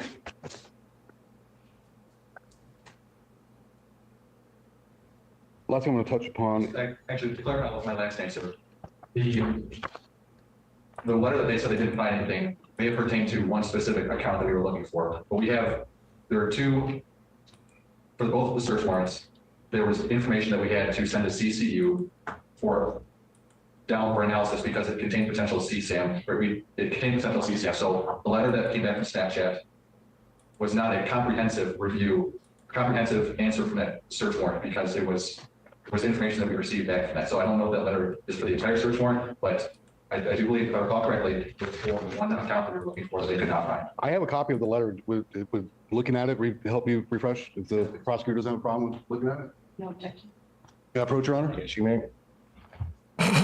Putting away.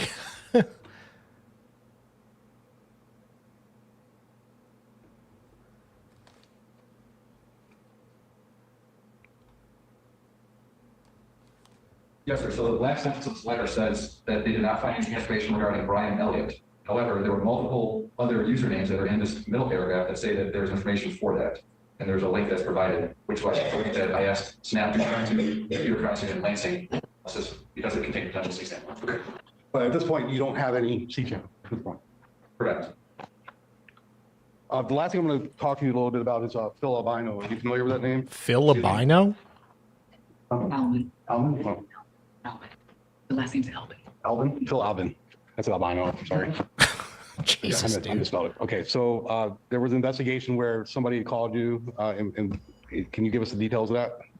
Well, I talked to Phil, always on Mason, his ex-wife, and I talked to her about potential connections that Zach had with Phil/Mason. Okay, and that was all unfounded and untrue, correct? There's nothing that's unfounded or untrue. There's no connection that we have between Mason or Phil and Zach at this time.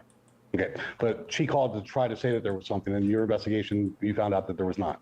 I'm not sure who contacted you first, whether it's me contacting her or her contacting Do you recall where you would have got her name or their name? I was going to say that, Katie. I'm not sure which one, but Was that documented in one of your reports? it was, yes.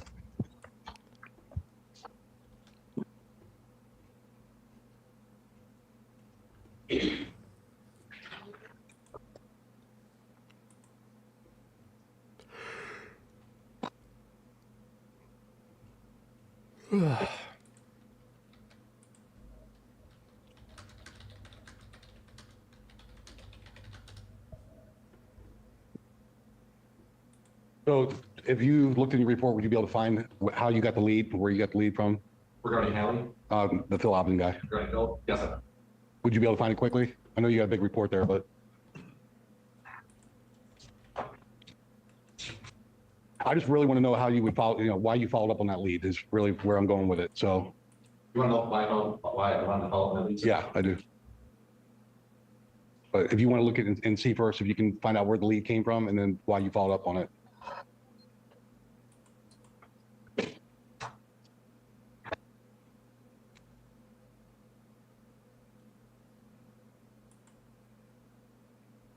Well, the first time I found out about the Alvin family was when I talked to Holly. Yeah. She was the victim of Zach. And the reason I followed up on that is because the connections or because Phil may have possibly been, because the allegations against Zach were similar to possible allegations that Phil/Mason has sustained against him when he was in a different state. Right. And so again, it led to nothing at that point from your investigation. At this time, we don't have anything correct. Okay. So it's untrue or you just don't know? I don't know if it's untrue or not. We just don't have any. We're still pursuing. 1 second, Your Honor. I'm done.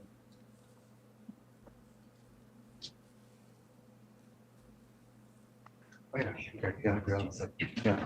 Last thing about that, they did send you a report from Virginia about that, right? Yes. And didn't the report show it was untrue?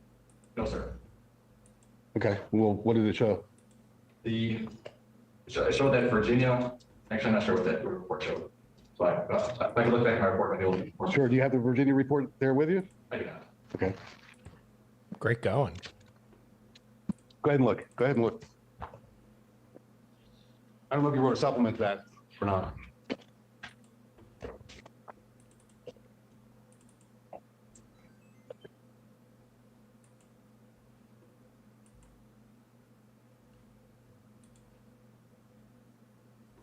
The disposition of the incident in Lynchburg, Virginia, was that there were no charges filed in that case.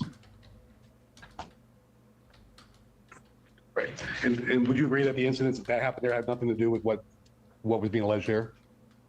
The incidents are similar, but they're not. They're not connected. I mean, do you have anything to connect them? At this time, no, but we're still pursuing them. So you're pursuing that lead right now as we speak? You're still investigating that? Yes, sir. Are you investigating or somebody else? I am.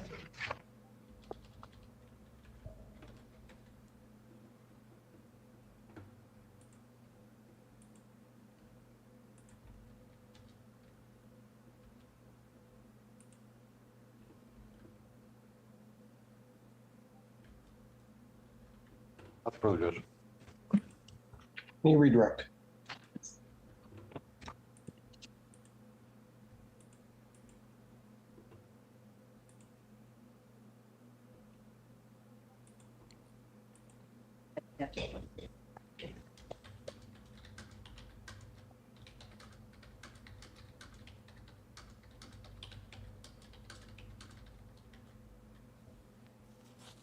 Jeez.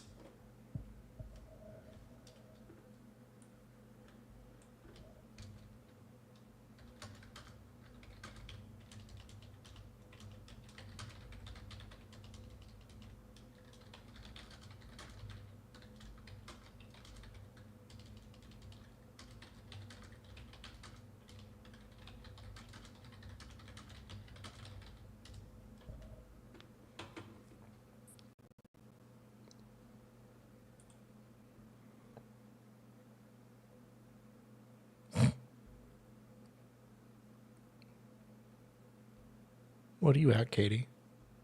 Mason Albin or Phil Albin was an associate of the defendant, Yes. Oh, and they attended Liberty University together. Yes, that's in Virginia. come here. Sport West. And in that Lynchburg report that counsel just asked you about from 2023, Phil or Mason, the defendant's Mr. college McCracken, roommate, please. was allegedly sexually assaulted his children. It was a sexual assault investigation, It was. and Lynchburg was investigating that. Yes. Did you have information during your investigation that the defendant, Zachary Radcliffe, was in Virginia the second week of October? Yes. And what information did you have? There was some Facebook information or there's a Facebook photo of him in Virginia, and there were other victims and witnesses that were telling me that he was in Virginia. Okay. And did his parents tell you he was in Virginia? Yes, I think that his parents thought he was in Virginia, yes. Okay. And so that was in the second week of October? Yes. Okay. And your first interview was when? Interview of the victims. Yes. Okay. So would it be safe to say that after your investigation started, the defendant was in Virginia? Yes. Do you know if he took any electronic devices with him? We do not know. Okay. Were you able to travel to Virginia to see if he took any electronic devices? How is that? You also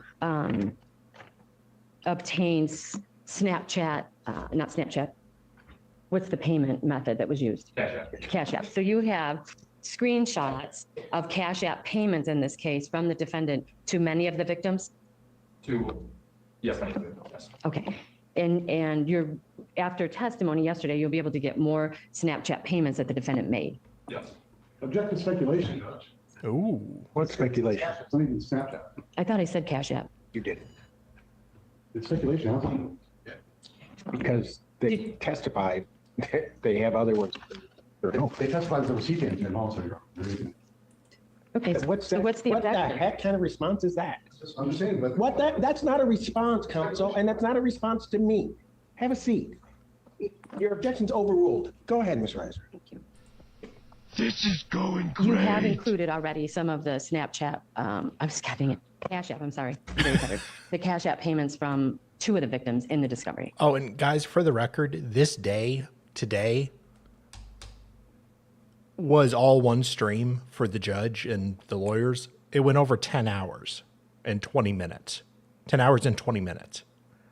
I've been going at 1.25, cutting out the breaks. I mean, the probable cause for this day with the defendant, including the breaks, was like over 5 hours. It was freaking insane. And at the end, we don't even finish it. I think it's going to hear back on Monday. But the judge is getting really annoyed right now and starts to snap, gets snippy with the defense. Yes. And yesterday, we heard testimony from Cole, and did he Hey. or will he provide you Snapchat or, oh my God, Cash App payments that the defendant made to him? Yes. And Isaiah, were you able to, or will you be able to obtain Cash App records from Isaiah that the defendant made payments to him? I will. Okay, thank you. I want to talk about the email address that Weston provided to you, the Yahoo address. And you executed a search warrant. Yes. And part of the information in that search warrant was a recovery email address and a recovery phone number for that email address. Yes. And what was the recovery email address? Yes, yes, you are. Go ahead. ZacharyJRadcliffe@gmail.com. And the phone number that was the recovery phone number for that Yahoo account. Did you link that in your investigation to the defendant? Yes, it was the phone number that Zach's ex-girlfriend provided to me. And if someone has a recovery email address and a recovery phone number, can they delete everything from that email account? Yes. And your knowledge of Snapchat, do images stay on Snapchat or are they immediately erased? They're most likely immediately released. Sometimes they can stay if they are saved to the camera roll, but most of the time Snapchat files are deleted after viewing. Okay, so would you expect to find any of these masturbation videos in your Snapchat returns? I would, but no, it's not all of them. Unless they're saved to the camera roll, I can expect to find them.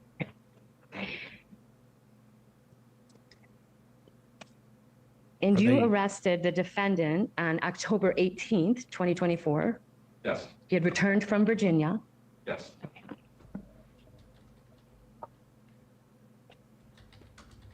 And based on your surveillance of his conversation with Priscilla, was he aware of the investigation and the charges? Yes,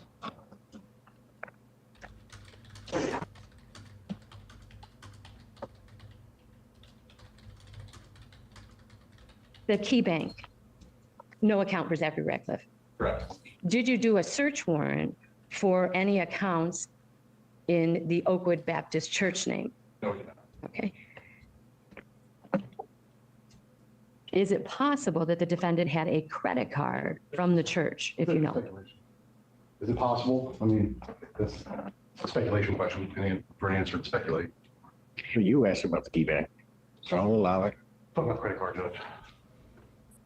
You asked about key bank, asked a question that was attempting to lead to a certain conclusion. Certainly the prosecutor gets to respond to that. I can sort it out, what's speculation, what's not. Objections overruled, Ms. Reiser, you may. Do you have any information in this investigation that the defendant would have had the use of a credit card in the name of Oakwood Baptist Church? We do.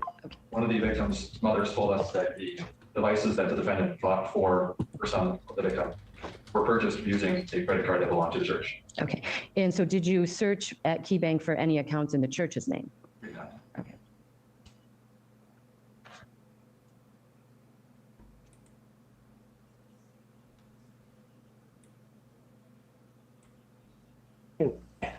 Just so that I'm clear regarding key banks, since we're on it. Would your search have led to anything that, any transaction that may have been done at a key bank ATM, not with a key bank card? Yes, sir, we did apply that search warrant for devices outside of the key bank accounts. All right, and nothing came back. Correct. Sorry, thank you. Go ahead. But only in the name of Zachary Ratcliffe. Correct. Thank you.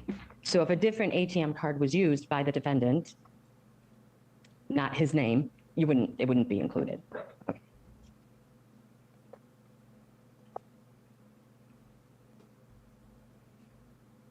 And I want to talk a little bit about this incident, unclassified report from the FBI. Dated October 7th of 2024. Do you recall who contacted the FBI? Okay. Thank you, I think, Maddie B, for a $5 super chat for being hella gay. Well, I appreciate the support.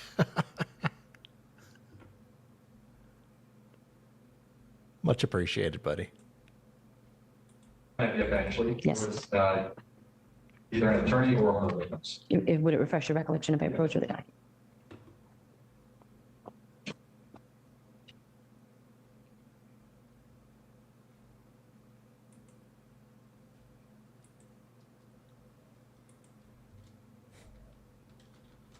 Yeah, so it was the victim at first, and then later it was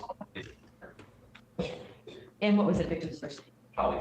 And what was the allegation that she reported to the FBI? So she reported to the FBI that Zach had sexually assaulted her, and it was the same allegations that Holly reported to me. Okay. And at the bottom of that report on the last page, did the FBI note making contact with you and indicating that you would be taking over the investigation? It did, yes. Okay, thank you. I don't have any other questions. Hubert, thank you very much. You may step down. Any additional witnesses for the people? No, Your Honor. Any witnesses for the defense? Is there a motion? But before you go to the motion, let me just, so that at least we're all clear. I have received evidence, and presumably we'll hear argument on counts 2, 3, 4, 6, 7, 8, 9, 10, 11, 12, 13, 14, 15, 16, 17, 18, 19, 20, 21, 22, 23, 24, 25, 26, 27, 28, 29, 30, 31, and 32. If you want my list again, I'll be more than happy to go through it, because I just want to make sure I'm encompassing all the accounts that I'm anticipating a motion for bind over on.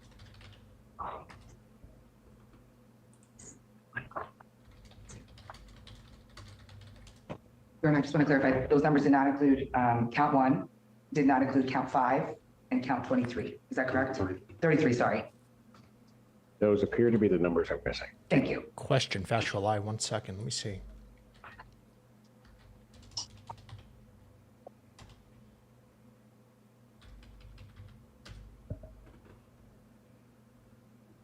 Is that what you would have, Ms. Reiser, or are you still checking? I'm looking.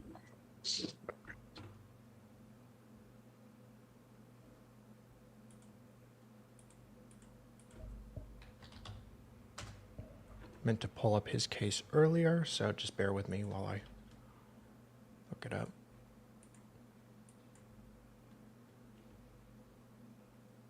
Why don't I do it this way? I'll let you go through that, and so at least there's some agreement as to that.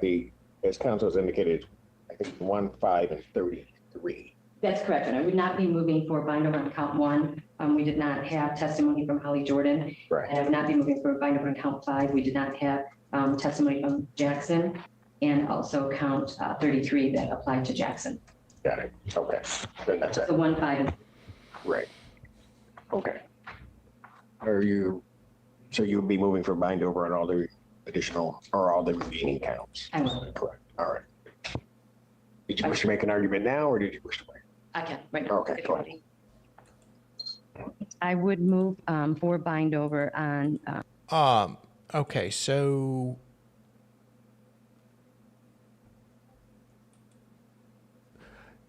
yeah, they're supposed to have until tomorrow. That's what I thought it was until Friday, so that'd be yesterday. Or yeah, yesterday.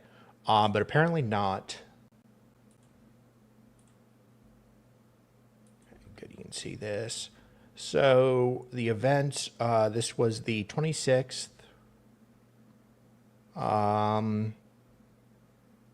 Defendant had to pay a $140 fee.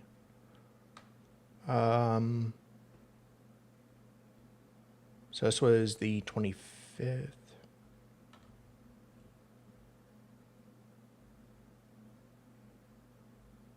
Let me go up. Oh, okay, here. Sorry. So the next hearing is scheduled for March 4th. So that's Tuesday at 2 p.m. local time. So it looks like he's not coming back tomorrow. Or, sorry, Monday.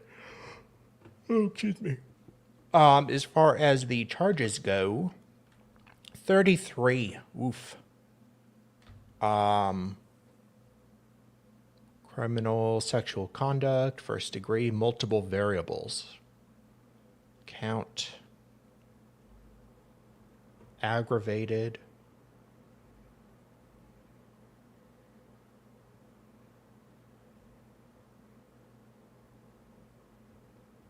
Just a whole lot of sexual abuse activity using the internet, more internet, computers. I mean,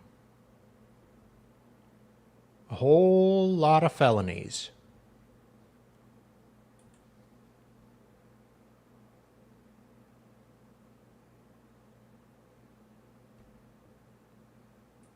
Monday. Oh, okay. Yeah, that makes sense for the prosecutor to counter.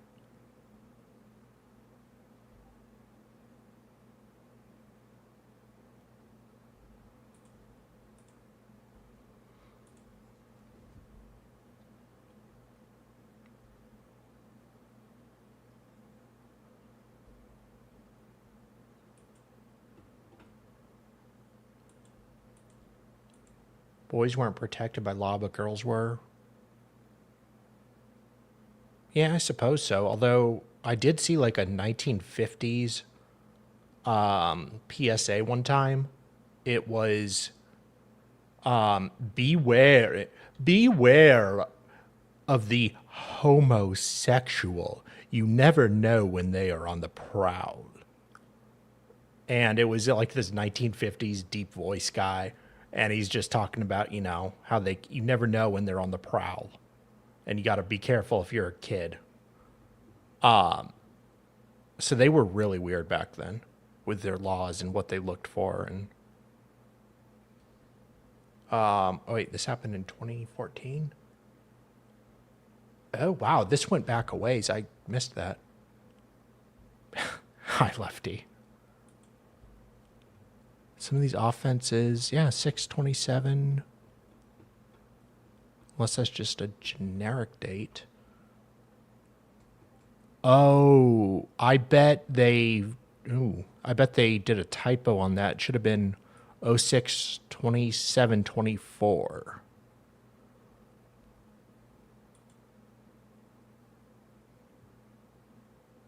Huh, that's interesting though.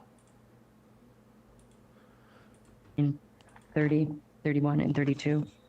I believe that the testimony of all of the victims does support a probable cause finding and a bind over, that on the dates between June 27th, 2014 through September 30th of 2024 in the County of Washtenaw, that the defendant for count 2 child sexually abusive activity aggravated did persuade, induce, entice, coerce, cause, or knowingly allow a minor child under the age of 18 to engage in child sexually abusive activity for the purpose of producing any child sexually abusive material involving more than 100 images. And this would be the culmination of all of the victims' testimony, and I can certainly go back and do the math for you, but each victim testified to the number of videos that they created. Weston testified to 15 to 20 videos.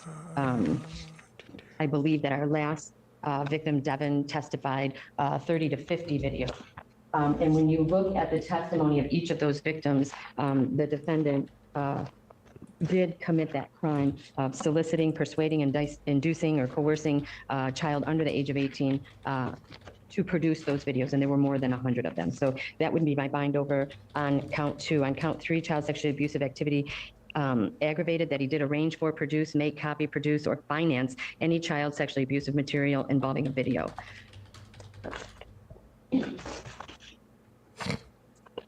And that would be the testimony of Weston Florin for count 3.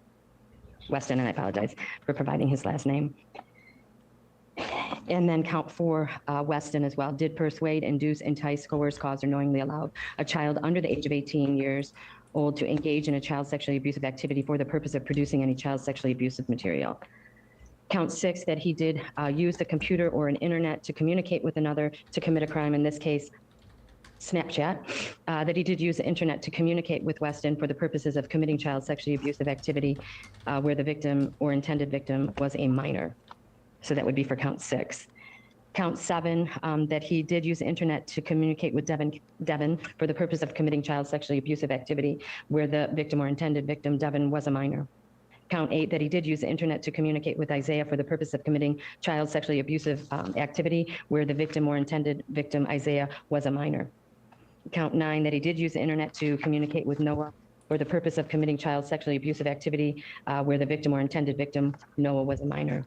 Count 10, that the defendant did use the internet to communicate with Maxwell for skip this part, just laying out all the charges and the names and everything. purposes of committing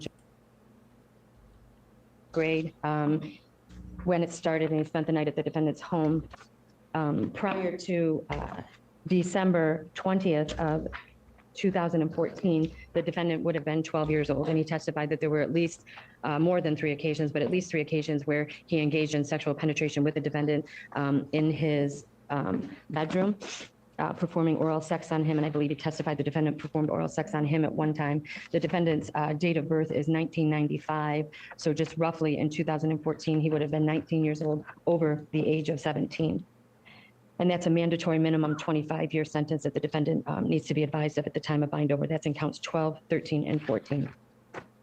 In count 15, 16, and 17, that the defendant did engage in sexual penetration with a child who is at least 13 but less than 16 years of age, and the defendant coerced the victim to submit by exertion, and a child sexually abused, swayed, induce, induce, entice, coerce, cause, or knowing sexual abusive material. Therefore, let's see what the defense has to say about this. And these count tests, we would ask that you bind the matter over to circuit court.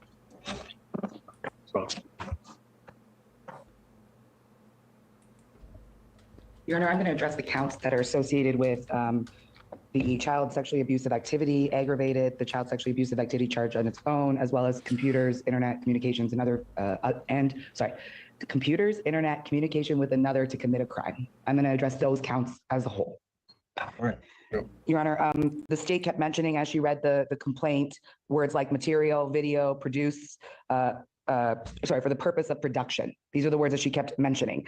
Child sexually abusive material is defined as, and this is under the Michigan Comp Law 750.145C, a developed or undeveloped photograph, film, slide, electronic visual image, computer disc, or sound recording of a child engaging in a list of sexual acts. Your Honor, we didn't hear any evidence of that.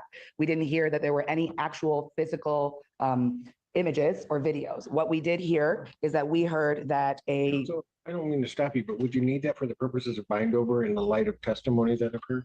Your Honor, at this point, if you're looking at case law and precedent here, even when there is multiple victims, like in People versus Hack, there's multiple victims, but there's only one video. In this case, we have no video, no picture, nothing. The precedent supports that there has to be at least some form of imagery or material as it defines for it to be probable. If we set the tone that just because someone says it happened when it comes to these forms of crimes of using the internet, the child sexually illicit material, then we're opening the door that everything is getting bound over to circuit court. And we can't put that. I don't know that that's true. Well, Your Honor, at this point, we have not seen any physical evidence. What we have heard is that the state indicated that Yahoo did a search on the information they provided, had no evidence of child sexually illicit activity or material. We have Google that also said the same thing. We have Snapchat that said the same thing. We have all these pieces of investigation that have not given us what we need to follow precedent. When at this point, Your Honor, probability, it has to be questioned based on what you heard. Do you have a case that says that? Your Honor, I have a case that's People versus Hack. And in that case, the fact revealed that petitioner induced, as the state says, 2 children to engage in sexually abusive activity for the purpose of producing child sexual abusive material. Therefore, the Court of Appeals upheld. But in that case, the court found that because there were one video with 2 children in it, the allegation was that the defendant that told these 2 children to perform a sexual act. The court found that because there was one video with the 2 children in it, it allowed the court to say it was obvious that this is 2 counts because both children were in that one video. So what I'm saying to the court here is that in order for us to find probability and follow I'd be happy to send it to you. In order to find probability, I need to say. I will also get it to you. It's on another screen, Your Honor. So hold on one moment. It's People versus Hack. The site is 219 Mich App 299, Michigan Court of Appeals, 1996. And then it's also followed up by Hack versus Ello. That's from February of 2000. And that's from the U.S. District Court, Eastern District of Michigan, Southern Division. Your Honor, in these cases, we're not saying that probability can't be there. What we're saying is probability can be there so long as you have one piece of material. You have to have one piece of material to say that there was 2 children involved. Where does the case say that? Counsel? The case. Did you listen to my question? Do you have a case that stands for the proposition that despite testimony, that I have to have that ceasing? So the case that I referred to in Hack, the Court of Appeals said that it was a proper charge. It wasn't double jeopardy because it was undisputed that 2 children were involved. They had one video with 2 children and they charged 2 counts. And that was the argument that Hack made. But they had one video and it was undisputed that 2 children were involved. Here, it's undisputed that any of it is because we have no physical piece. We have nothing from this investigation. Your Honor, they should go back. Weird argument. I can read you the quote. No, But that's a weird argument to make in response to my question. Do you have a case that indicates that the court has to have video for these charges? Let's make it real simple. Your Honor, there are multiple cases. If you look at the statute itself and the notes of decision under Westlaw, the majority of those cases, One. I've got such a big list. Validity. Give me one moment, Your Honor. Judge is about to be a brassy judge. The majority of these cases, I mean, I can send you the list. It's about 50 pages long, Your Honor, I believe. But the majority of the cases identify some form of physical material, whether it's a video, an image. Your Honor, can I just put the entire Westlaw case law book into evidence? Something. Do you have a case? I'll try again. Do you have a case that says without the video, that can't be probable cause? I've asked it. Your Honor, the case history shows that probability is met when the court has seen some form of, or refer to, or on the record, there's testimony that there is some form of information. I'm not saying you have to see it. Your Honor, I can't tell you exactly. I can tell you that the majority of the answer to my question is no. And I'd be happy to look into it more. But what I can say is that the majority of precedent here says that there has to be some material. The state itself, in its argument, continued to read from the complaint what the statute says. And they continue to identify things like, for the purpose of producing child sexually illicit material. We don't have anything that produced that. We don't have any pieces of material. When she identifies the word material, I read the definition to you under the statute. We don't have a developed or undeveloped photo, a film, a slide, electronic image. When she indicates video, she says the word video from the complaint. We haven't seen a video. What we do have, nothing on record that supports that these things actually exist. In this day and age, Your Honor, when you delete something, I think the court would agree, it's not gone forever. It's in the metadata. And here Snapchat is saying, we've done what you asked us to do based on the information you provide us. We found nothing that meets what you're asking for. Yahoo is saying the same thing. Google is saying the same thing. At this point, I don't think they've completed their investigation. Question of fact. Whether they're saying those things, those are certified letters, Your Honor, that indicates that they didn't find them. No, your conclusion is a question of fact. Is it not? Well, my conclusion and my question to you is whether or not this you asked. No, counsel. You guys, I don't know why you guys. It's not a question of answer fact. my question. Maybe they're too hard. Listen, if I have testimony of someone saying this is what happened. Okay. And then you're saying there's a search warrant where these individuals at Google, wherever, are saying we don't have anything that shows. Mm-hmm. Something in that must be believed, right? I am at a probable cause standard. So wouldn't it mean that becomes a question of fact as to those two competing thoughts? Your Honor, I didn't ask whether or not the court believed these witnesses. What I'm saying is a question of law. Whether or not the court has received testimony today with regards to any form of material, any form of conclusion that there is a video out there, a photo out there. And that's a question of law of whether or not it meets the statutory requirement of material, of the definition of material under the statute. Give me a case that says it, counsel. That's what I asked in the beginning. I can't do the law according to you. Give me a case that says that. Your Honor, as I indicated. Can I receive your judge? You already have. May I? Go ahead.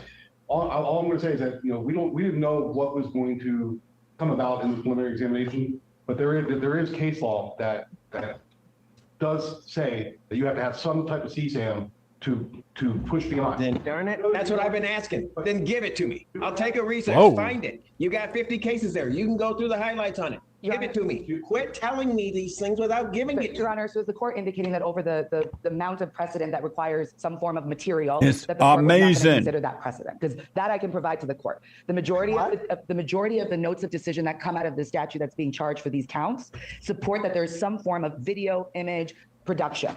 I can email that to the court. You're arguing, however, that because something does not exist, I can't find probable cause even in face of the testimony. All I'm saying is, if that's your position, give me a case that tells me that, because I think you're wrong. Your Honor, what the court is. So I'm going to stand in recess. I'm going to let you find it. You can't, you guys, I give you the question that I need answered, and I don't get an answer. Your Honor, there is no way that I can in the next recess look through 50 notes of decision to find one specific case. That's why we're here on probability, Your Honor. This is going great.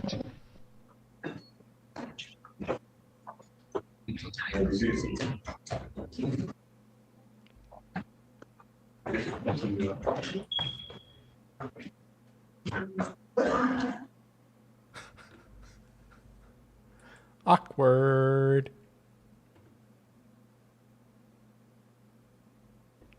Shut up, Ella.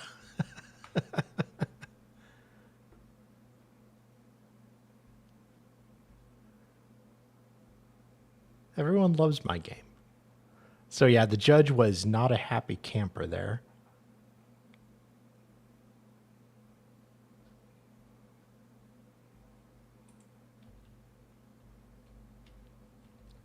So we're almost done.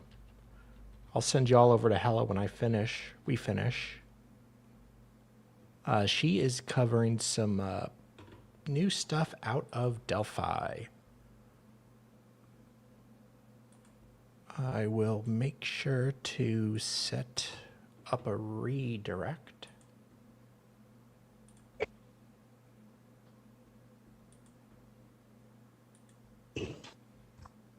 All right.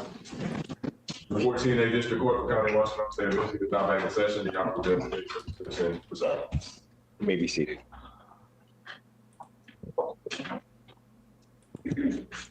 Call them out.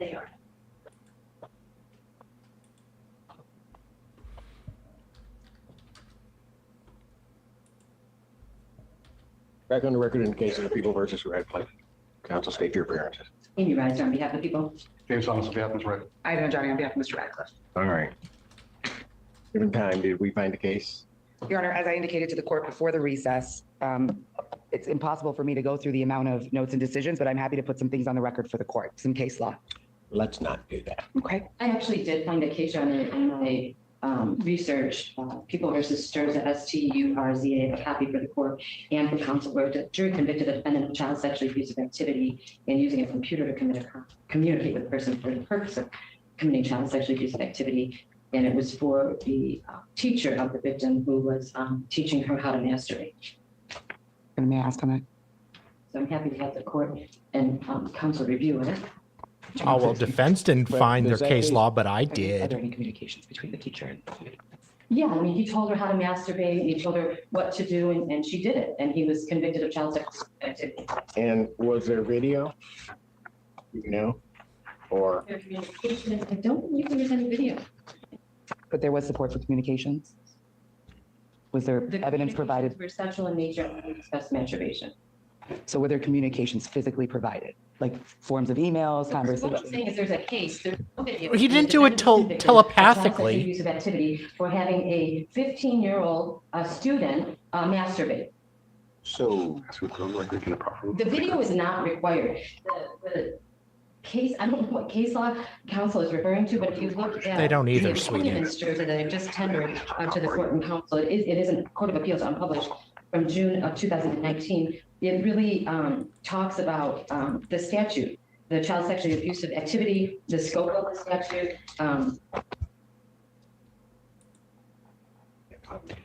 Your Honor, if the court wants to put this on record, that's fine. We just want to proffer that at this point, we have not heard any pieces of evidence, any testimony from whether it was the trooper Ryan, whether it was all of the alleged victims that testified today. We heard multiple videos. We heard multiple text communications. We heard all these things, but we got no physical testimony or testimony associated with any physical evidence.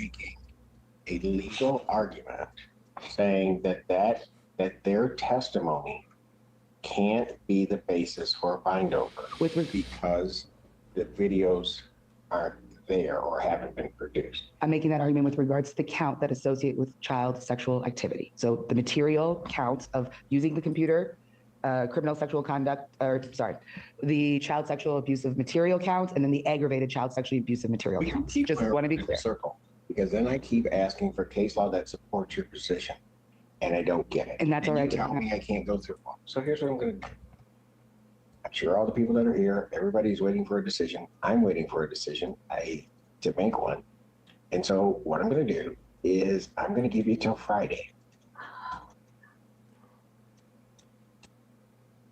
Was that for me, ma'am?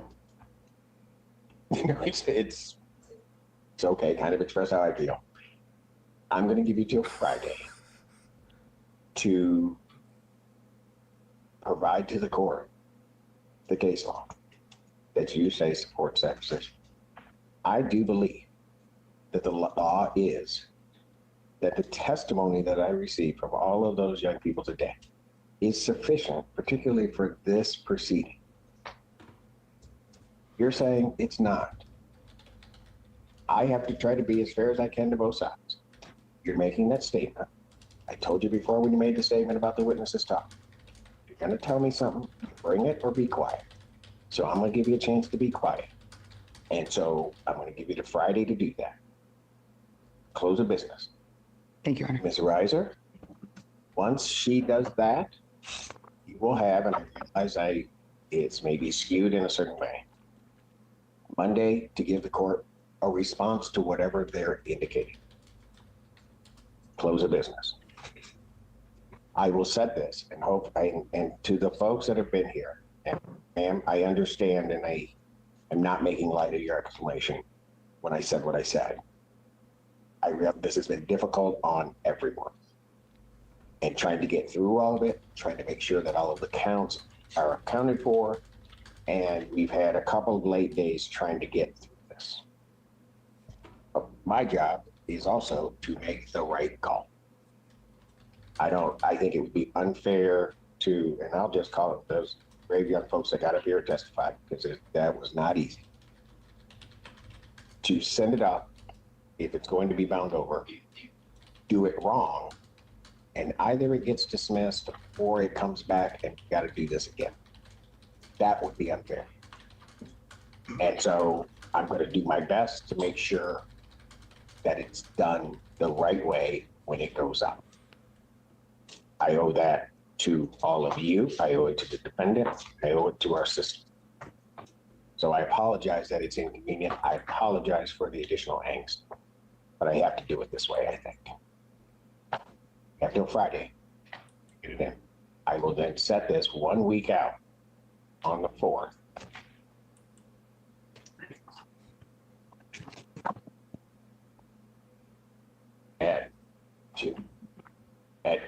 The 4th is a Tuesday. I'm on exams that day. I will set it at 2 p.m. I will look. Today got kind of messed up. I never can anticipate what prelim days look like. But my intent is at 2 o'clock to get started right on time, to hear the other parts of argument, and have the court render its decision on this case. It's mind over, and it comes up. If it's some other result, then at least there is a result. Your Honor, will we have access to the testimony from today, or just go off our notes with regards to the motion? What do you mean? I'm just asking, we would have If you access. order a transcript and it's expedited and it can be done, then you can get it. I mean, I'm not in that. No, I understand. I just don't know if your court has the ability for us to listen to audio of the proceedings instead of a transcript, because I know a transcript is a bit difficult to get. It's a question, Your Honor. If you want to order video, then there's a mechanism by which you can do that. That's going to be on you. I'm not going to be involved in that. You have brought an issue before the court. I want that laid out for me. I want case law or some authority other than I say that's it, or some reverse analysis of a case to then make my decision. Your Honor, I understand and I respect that. I'm just new to this court. Is there a process to request that? Do I speak to your clerk to do so? I know you don't speak to me. I don't. Okay, sounds good, Judge. I forgot how to type. That's right. I'll speak to the clerk. Thank you. Now, having said that, it'll be March 4th, 2 o'clock. Is there, and I almost hate to ask, is there anything else from either side? Ms. Reiser? No, Your Honor, I was going to tender to the court the jury instructions with the elements of causing or allowing child sexual abusive activity. I'll accept those. I think I have a copy anyway back there. Anything else from? Nothing in the defense, Your Honor. Hearing nothing else, defendant's bond will continue as denied. We'll see you guys in. Dan's adjourned. Oh, yeah. Defendant's family is in full cope.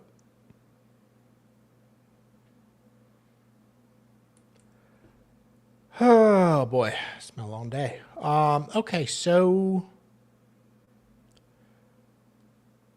we'll be back Tuesday for this one. Excuse me. Sorry. Excuse me. Tomorrow I may do some more of the trial I was covering. What's his face? I already closed that one out. Mullis.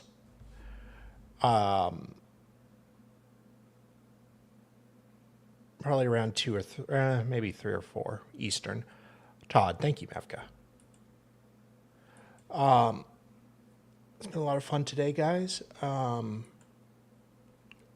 Thank you, Maddie, for the super chat. And Katie for joining up, becoming a new member. I'm going to send y'all over to Helen now. She starts in like 30 minutes.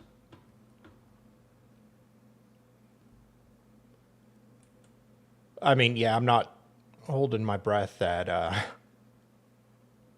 they're not going to get probable. He's not going to be held over, or he will be held over unless they can find some really